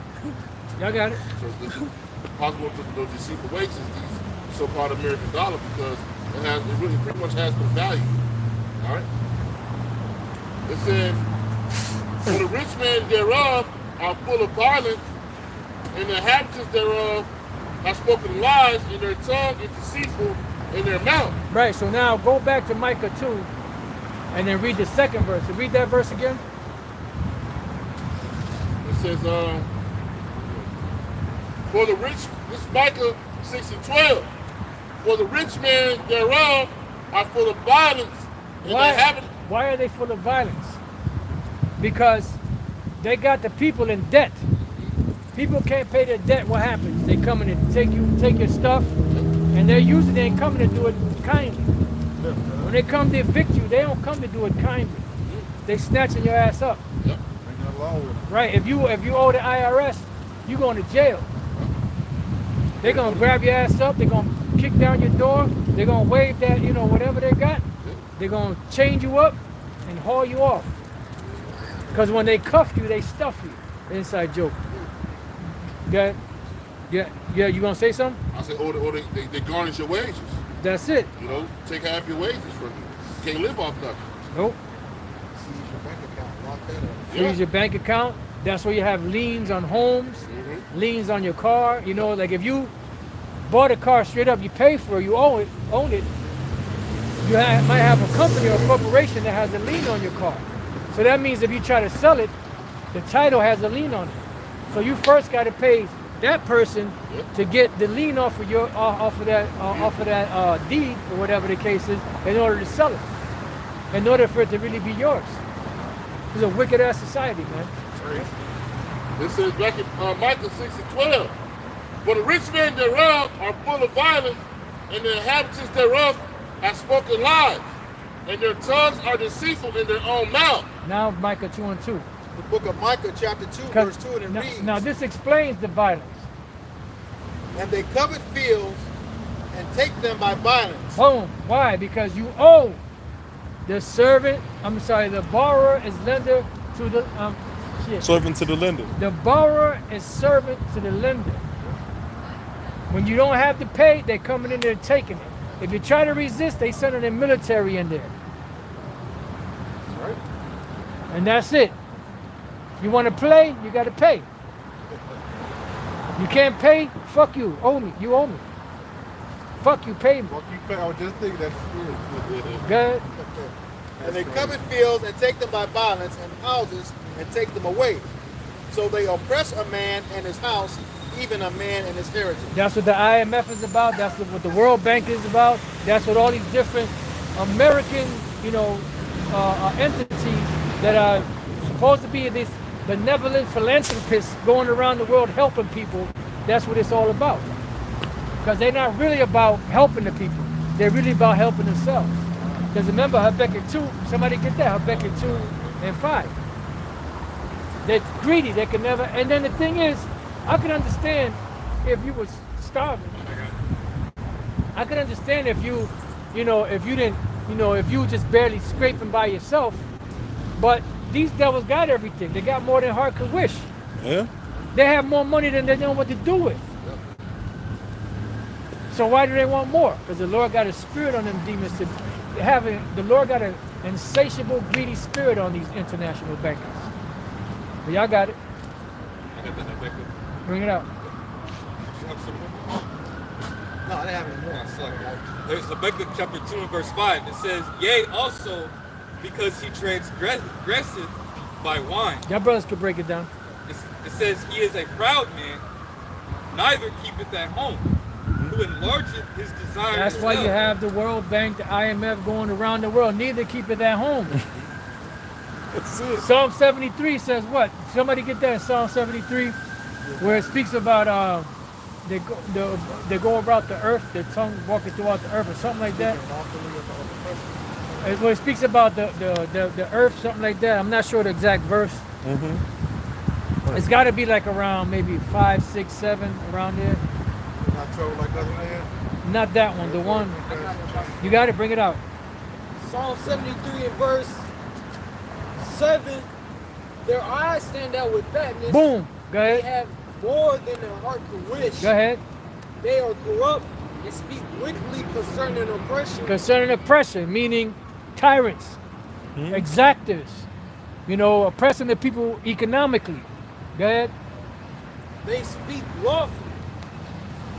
They set their mouth against the heavens, and their tongues walking through the earth. Right, that's where you got democracy everywhere on the planet. That tongue walking throughout the earth. That's that whore with the golden cup in her hand. That's causing the nations to drink. And what happened to the nations? The nations have drunken, and therefore the nations are what? Mad. They're pissed off, and also they're drunk. And what happens? You know what Jake said? I'm just here. I know it's only 7 o'clock in the morning. The liquor store ain't open yet. But I'm just here trying to get my medicine. Why? Because they need the next hit to take away the ache from the night before. And that's what these nations are doing. They drinking that wine, and they got to keep drinking it, because if not, their whole shit will fall apart. That's why if they want to get out of the U.S. dollar, they got to do it gradually. They got to wean off of that shit. Y'all got it. Back in Habakkuk chapter 2 and verse 5. It says, yea, also because he transgresseth by wine. What's the wine? It's philosophy. There you go. And the main one is what? Democracy. And you have what the brother just read, their tongue walking throughout the earth. And they push that around the earth. those abominations, those policies. And if you don't comply with them, they shut you out the system. Right, and then eventually that's why they want to get the MOTB, because now you see what's happening with Russia and them. They're trying to step to the side, but they want to get the whole thing online digitally. Now they got you. You go this way, they got you. You go that way, they got you. And if you go anywhere else, they'll drop a dime on you. Inside joke. Y'all got it. Go ahead, y'all got it. It says, he is a proud man, neither keepeth at home, who enlargeth his desire is hell. Yep. And is as death. And that's how they enlarge the desire as hell, by taking over all the different lands of the earth. You know. Not Muslims. Go ahead. It says, and cannot be satisfied. Right, can't be satisfied. The scripture said they have more than heart could wish. What more do you want? You know what I mean? They have more than heart could wish. Don't let them, you know. There's just nothing but Satan, brother. Go ahead. It says, but gathereth unto him all nations. Gather unto him all nations. And that's why they're going around to do what? To push the New World Order. To gather all nations. And that's how they're doing it. That's why they wanted to get control of the money first. Then they got to the point where they got the whole world to accept this currency, right? Which is not really a currency, but that's what they got circulating. That will get everybody on the hook and put everybody into debt. And now everybody is indebted to them, so they got to bow down to them. That's why the scriptures speak about that no man shall buy or sell save he that has the M-A-R-K. You see? Go ahead. Okay, bring it out. This is the book of Obadiah, chapter 1 and verse 5. It says, if thieves come to thee as robbers by night, how art they cut off? Right. Would they have stolen so they have had enough? Right, and that's true, but these devils are not going to do that. But you know what that's really talking about? When the Lord comes back, he ain't going to leave nothing. Yep. He's going to take these devils out completely. Because remember, he's coming as a thief in the night. Thieves come at night, they're only going to carry out whatever they can carry. If it's 2 or 3 of them, once their hands are full, that's it, they out of there. But when the Lord comes, he going to lay this devil flat, desolate. He ain't going to leave him nothing. Bring it out. Was there more on that? It says, if the great gatherers came to thee, would they leave some grapes? Right. They'll leave a gleaning, which was the corners. Was that it? Yeah. Go ahead, Shakir. Jeremiah 51:7. Babylon has been a golden cup in the Lord's hand. Yep. That made all the earth drunken. All the earth drunken, so they all partaking. And what does it talk about? Some of the whole world, but it begins with their leaders. Because America gets to the leaders feed the people what they've been fed by the American system. And that the people and the leaders are all partakers one of another. You about to say I something? was saying, well, they're reading Sirach 10. Yeah, that's it. As a leader of a nation is, so are the people. Got it? It says that made all the earth drunken. The nations have drunken of the wine. Therefore, the nations are mad. And that's why you see the nations acting the way they are. You know, and now you got, you know, this has been going on for years. Yankee go home, get out of my land, on death, you know, DTA, death too, you know. So they sick of this place. And they know, that's why the scriptures say that even the trees and the animals and the birds are going to be happy and at rest when this devil goes down. Because this devil is relentless. You know, he ain't giving up. He ain't going to stop. That's why, get Isaiah 33:1. And then y'all brothers got it, man. Isaiah 33 is spirit. No. Yeah. This is the book of Isaiah, chapter 33, verse 1, and it reads, woe to thee that spoilest, and thou was not spoiled. Right. Woe to thee that spoilest, and thou was not spoiled. Spoil means to rob. Go ahead. And dealest treacherously, and they dealt not treacherously with thee. And you see that these devils have dealt treacherously with the whole planet. And the people didn't deal treacherously with you. But that's how you treat them. Remember what Columbus said. If I'm to be remembered, I should be remembered for not putting my sword down, no, not for an hour. He assessed the Tainos, right, when he got here, and he looked at our people back then. He said, these people are nice, they're well built, you know, they're you know, the kindest people on the planet. He said, with 50 men, we could subdue them all and they'll make good slaves. But that's the mindset of the Edomites. Go ahead. When thou shalt cease to spoil, thou shalt be spoiled. Go ahead. And when thou shalt make an end to deal treacherously, they shall deal treacherously with thee. So when you come to an end of doing all your fuckery, excuse my French, then all of that you've done is going to come on you. You know, you reap what you sow. He that doeth wrong shall receive for the wrong which ye have done. And the list goes on and on and on and on and on. But y'all got it.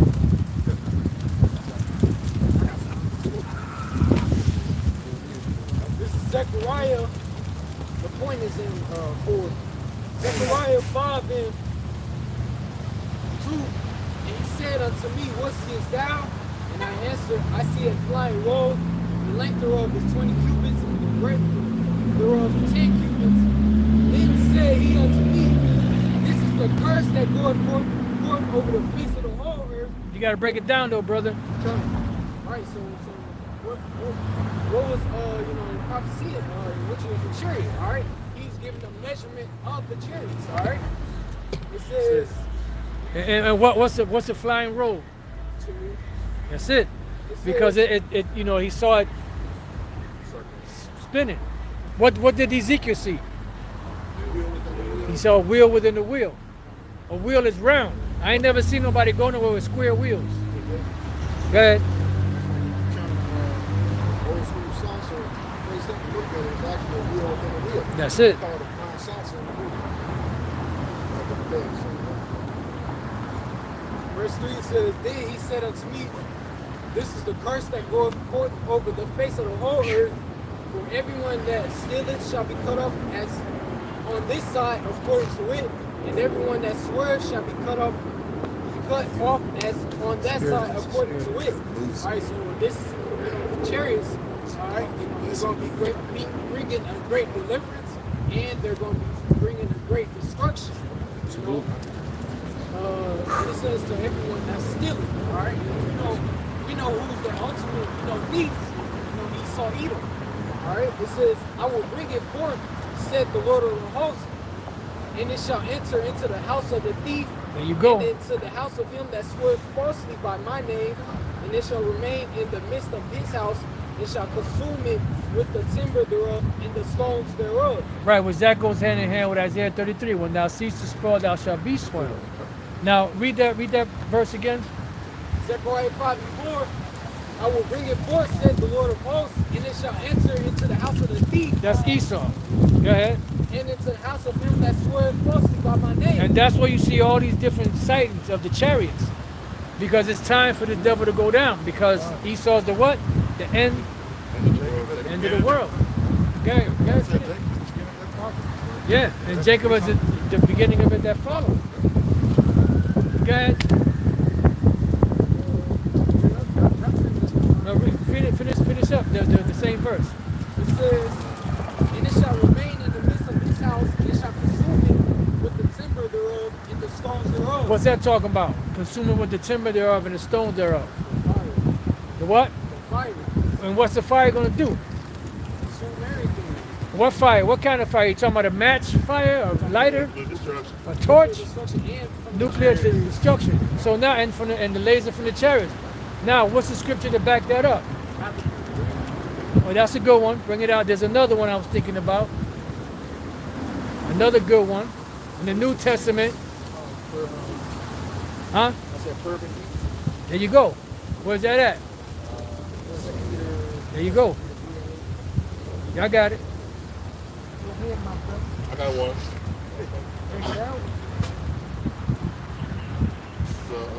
This is Jeremiah 51, verse 1.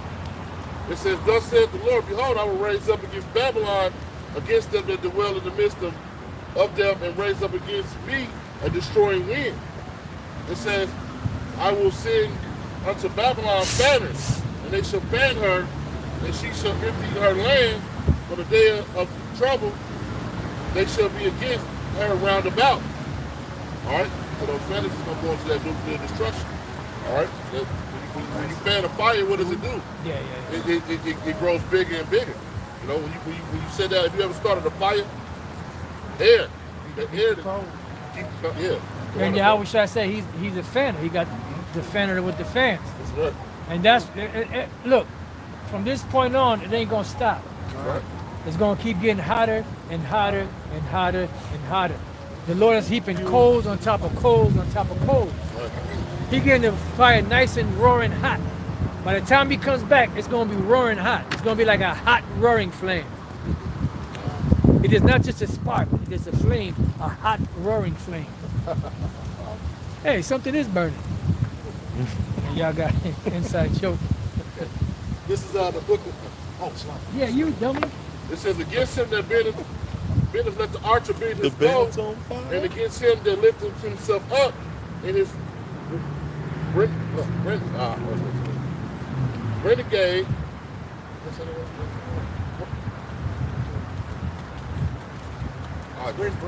Brigady. And spare ye not her young men, destroy ye utterly all her hosts. All right, so the Lord not gonna be a respected person in that time. Whoever's against Yahweh Shemel Shai is gonna be destroyed in that day, man. All right, if you didn't have your life right, and if you didn't do what was pleasing to Yahweh Shemel Shai, guess what? You're gonna be destroyed, man. Point blank period. This is the book of 2 Peter chapter 3, beginning at verse 10, and it reads, but the day of the Lord will come as a thief in the night, in which the heavens shall pass away with a great noise, and the elements shall melt with fervent heat. Right. The earth also and the works that are therein shall be burned up. So it says the Lord is going to come back like a thief in the night. You're not going to know when. Okay? He said only his Father in heaven knows when he's going to be sent back. All right? It says, can I add to that? But the men of the Lord, we got a time frame. All right, because we see what's happening in the world, so we're preparing ourselves. The rest of this world is not preparing themselves. All right, for the coming of Yahweh Shai. A lot of these people are in their comfort zone. All right, they don't know really. A lot of people know what's going on, but don't know what's going on. right. All right, it's like it's that movie Eyes Wide Shut. Yep. Are they looking, but they can't really see what's happening and what's going on? All right, go ahead, brother. To your point, he told us to measure out the time diligently, so we would know the things that's going to come. And he said, shall know the elements shall know. It's like the apostles wanted us to get hotter and hotter and hotter to burn all these elements, to burn brick, to burn the periodic table. It's going to be pretty hot. It's going to be hella hot. It's burn up all of that iron. It's going to be hot as hell, as they say. The elements is the basic building block of everything that exists. That's right, bro. And the things the things you can see, and things you can't see. All right. And if it's going to burn those up, that's utter destruction, and that's putting it light. All right. Yes, sir. H2O2, air. Yeah. The air is the part of the element. That's the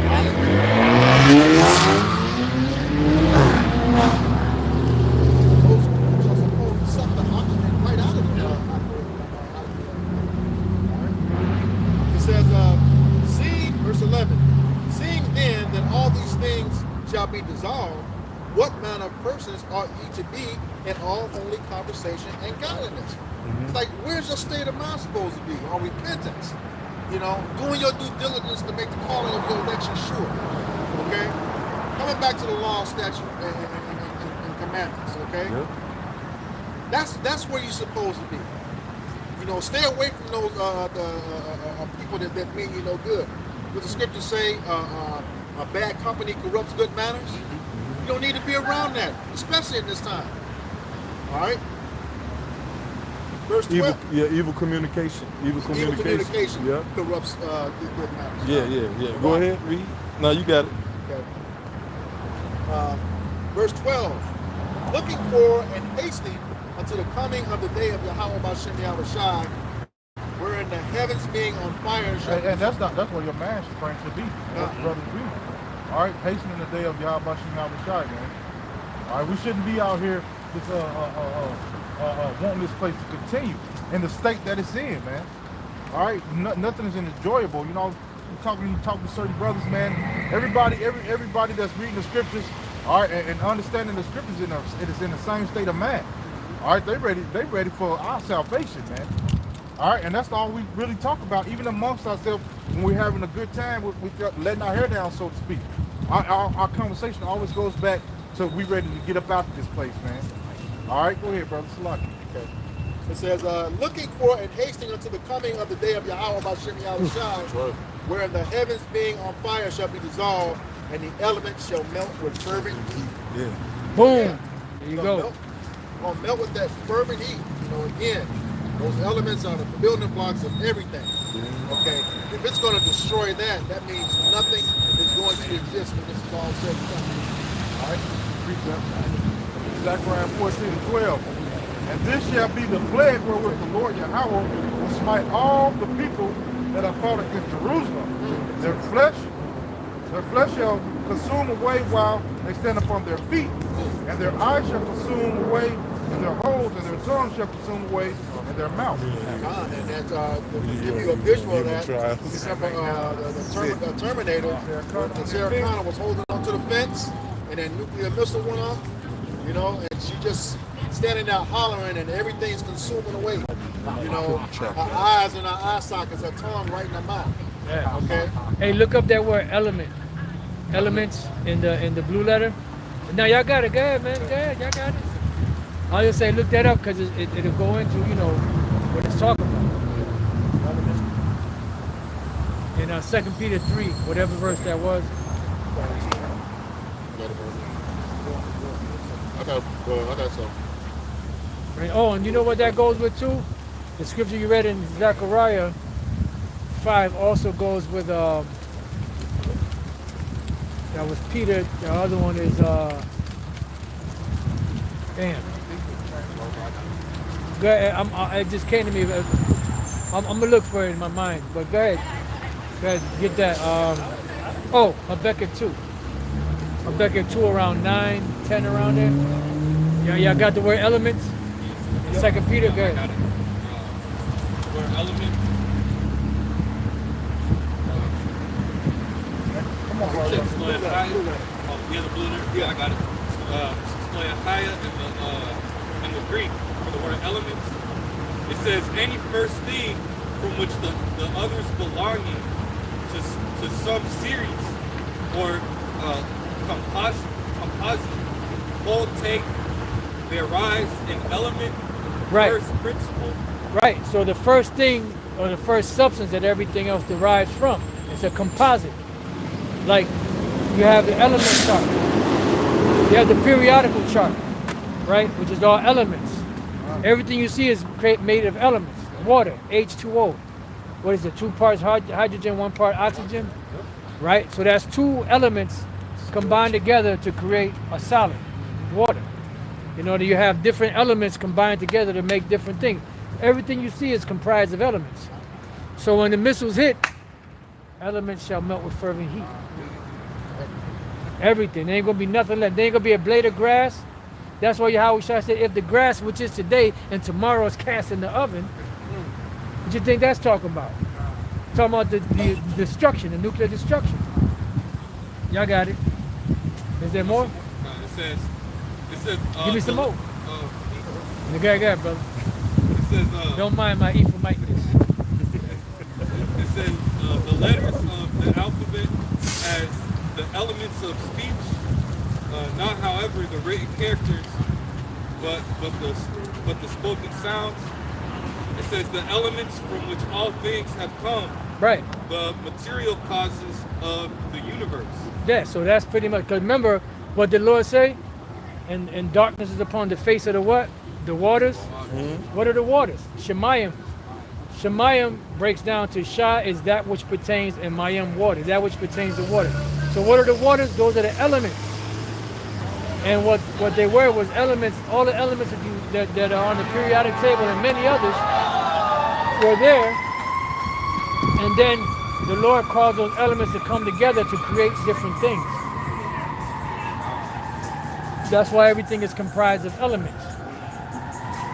I got it. This is the book of Joel, chapter 2 and verse 7. It says, they shall run like mighty men. They shall climb the wall like men of war. They shall march every one in his way, and they shall not break their ranks. What's that talking about? It's going into the books. All right? It says they shall not break their ranks. And like I was saying in the beginning of the camp, you know, when you go off into these different thoughts of this devil, he has you believe they're going to be able to hit the stop button. All right? They're not going to be able to hit the stop button. All right? They're not going to break their ranks. Wherever the Lord wants those moves to go, that's where they're going to go. That's going to be able to stop the Lord once he starts his destruction, man. All right?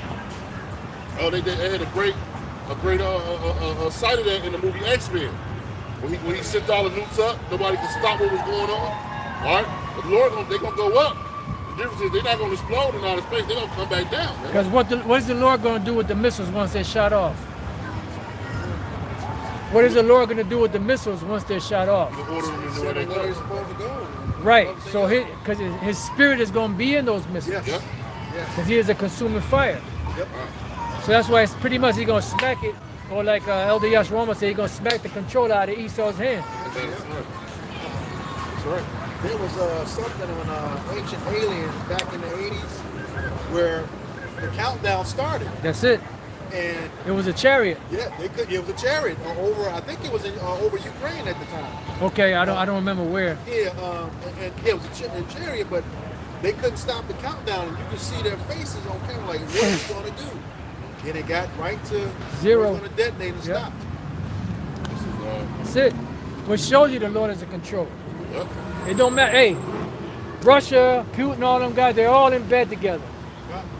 But the Lord is going to make, we read it earlier, the heart of the king is in the Lord's hand, and he'll turn it whithersoever he will. And that's why it says that an evil thought shall come into the king of God's mind. And that's what? That's the Lord making him do that. Moving him in the direction that he wants him. Y'all got it? It says, neither shall one thrust another, they shall walk every one in his path, and when they fall upon the sword, they shall not be wounded.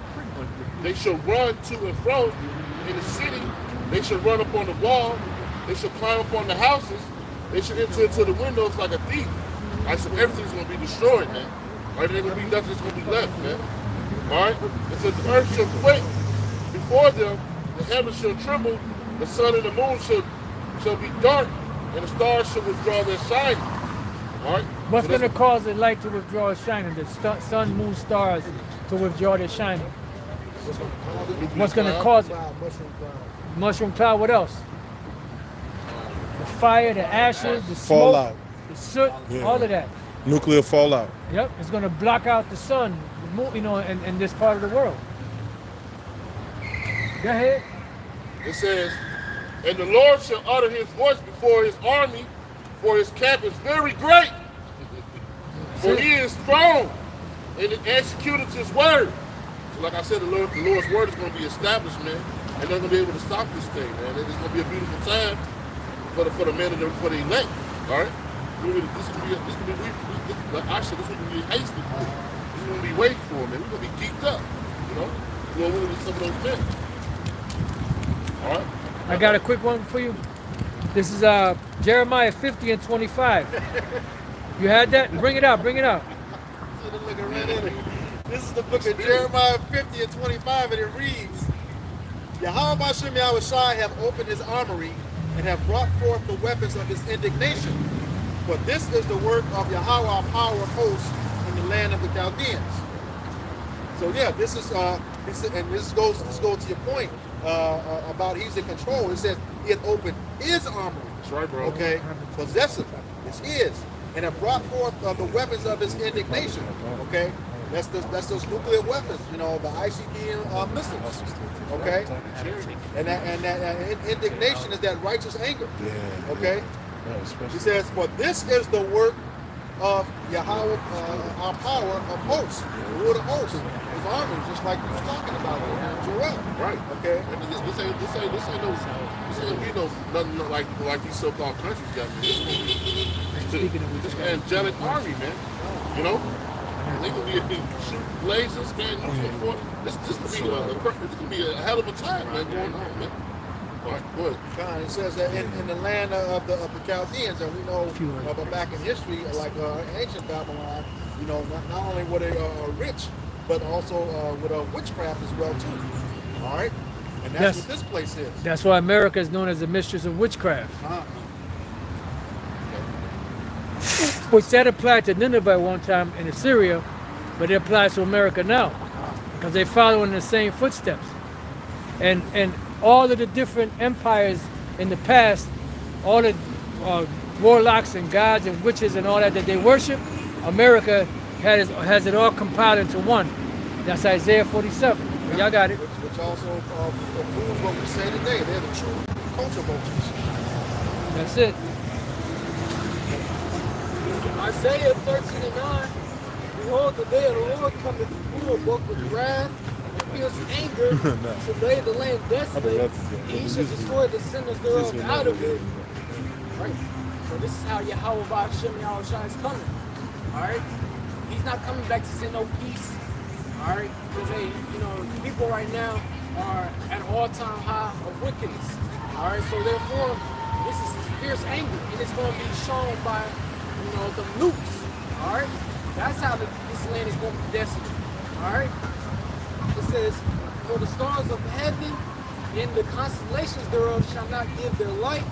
The sun shall be darkened in his going forth, and the moon shall not cause her light to shine. Alright, so that's from the mysticism. Boom. That mushroom cloud, alright?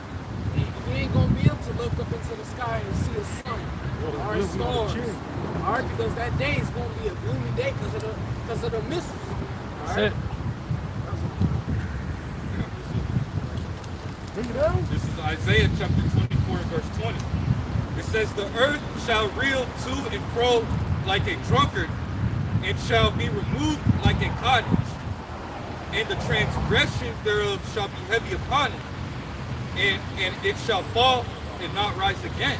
All right, and that's going into the impact that these thermonuclear missiles are going to have. All right, when they start literally melting, right, the earth, and especially this country, America.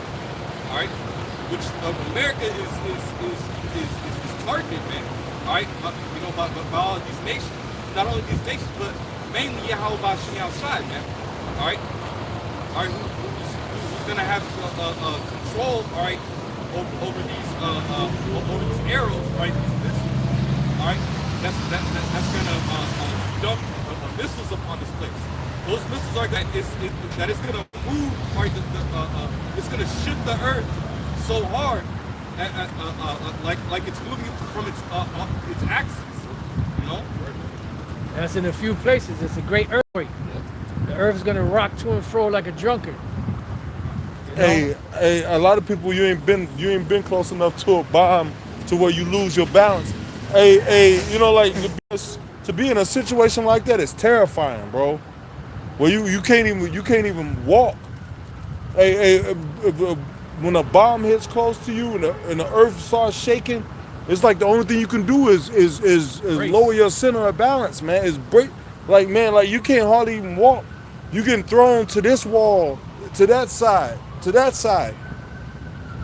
where you damn near gotta crawl out to the bunk. Hey man, you damn near have to crawl out into the bunker. You know, because everything is unstable. Hey man, like the Lord, when the Lord really shake this bitch up, man, people are gonna learn what fear is. You know? Hey, it's gonna be learned way before that. Hey, the Lord about to send some shit out here, man. Like, hey, you look around right now, you see people, you may see a squirrel, a bird here. You don't see a wolf. You don't see if you saw a fucking wolf running, you would be like, oh shit, that's a wolf. I mean, I see a lot of wolves every day. You know? On YouTube. Yeah, on YouTube. Yeah.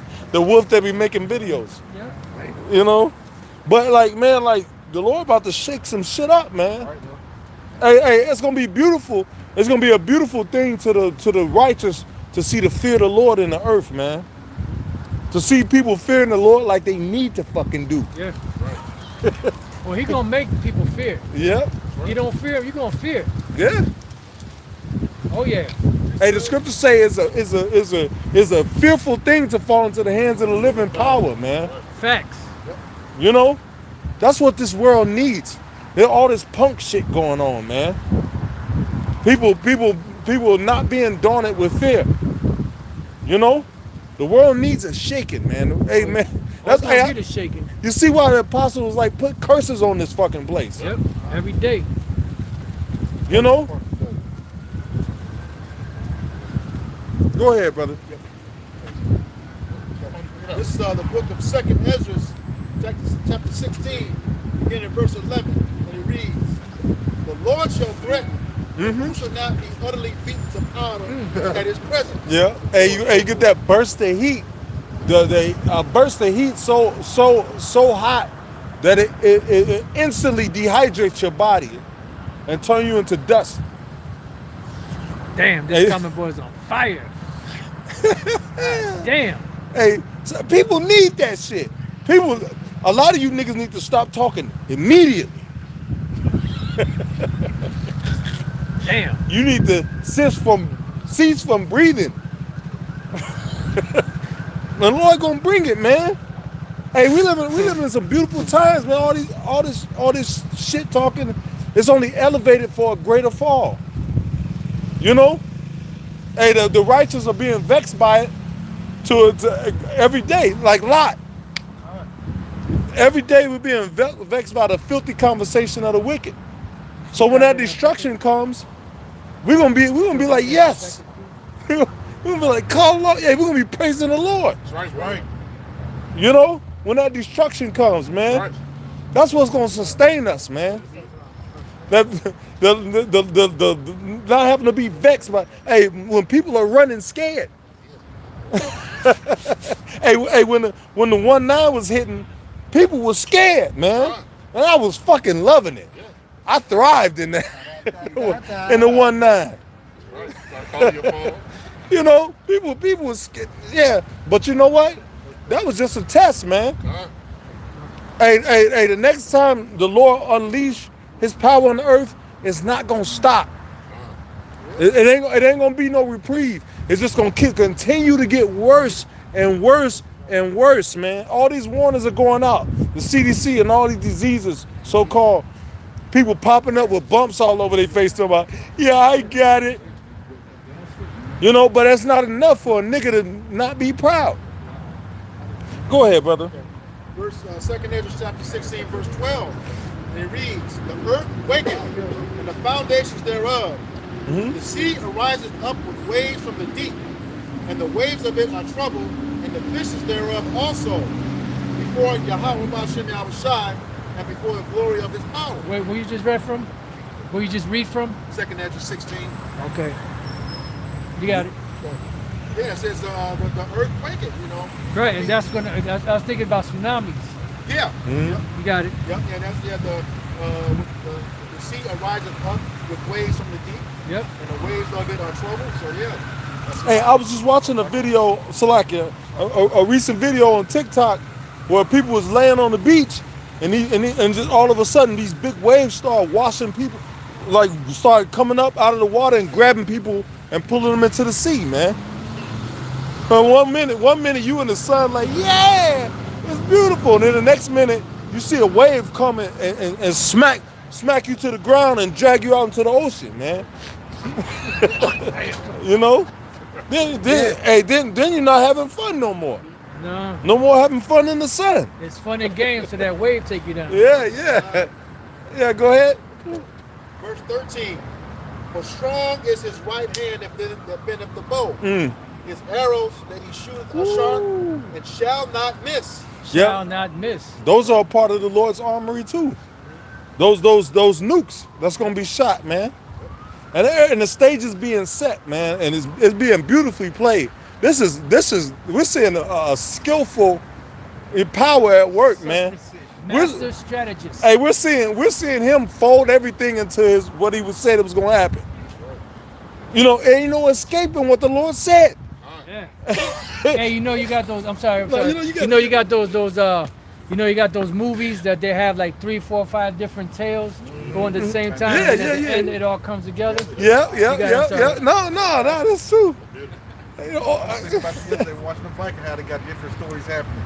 yeah. They probably all tie in with each other. Yep, Game of Thrones. That was another one. They had a bunch of different stories. But they all kind of tied into each other. Yep.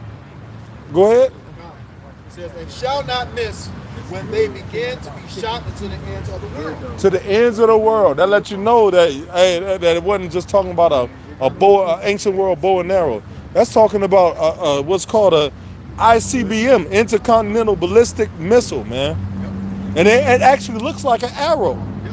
You know?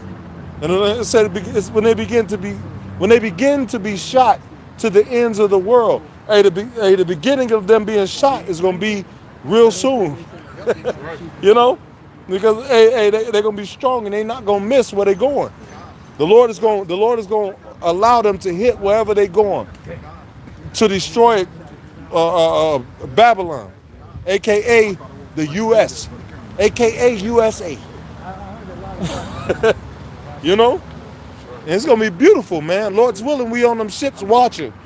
Just watching and laughing, you know, at the fire, destroying all these fucking idols. At this wicked-ass statue we got to teach in front of every weekend. Of that demon. You know?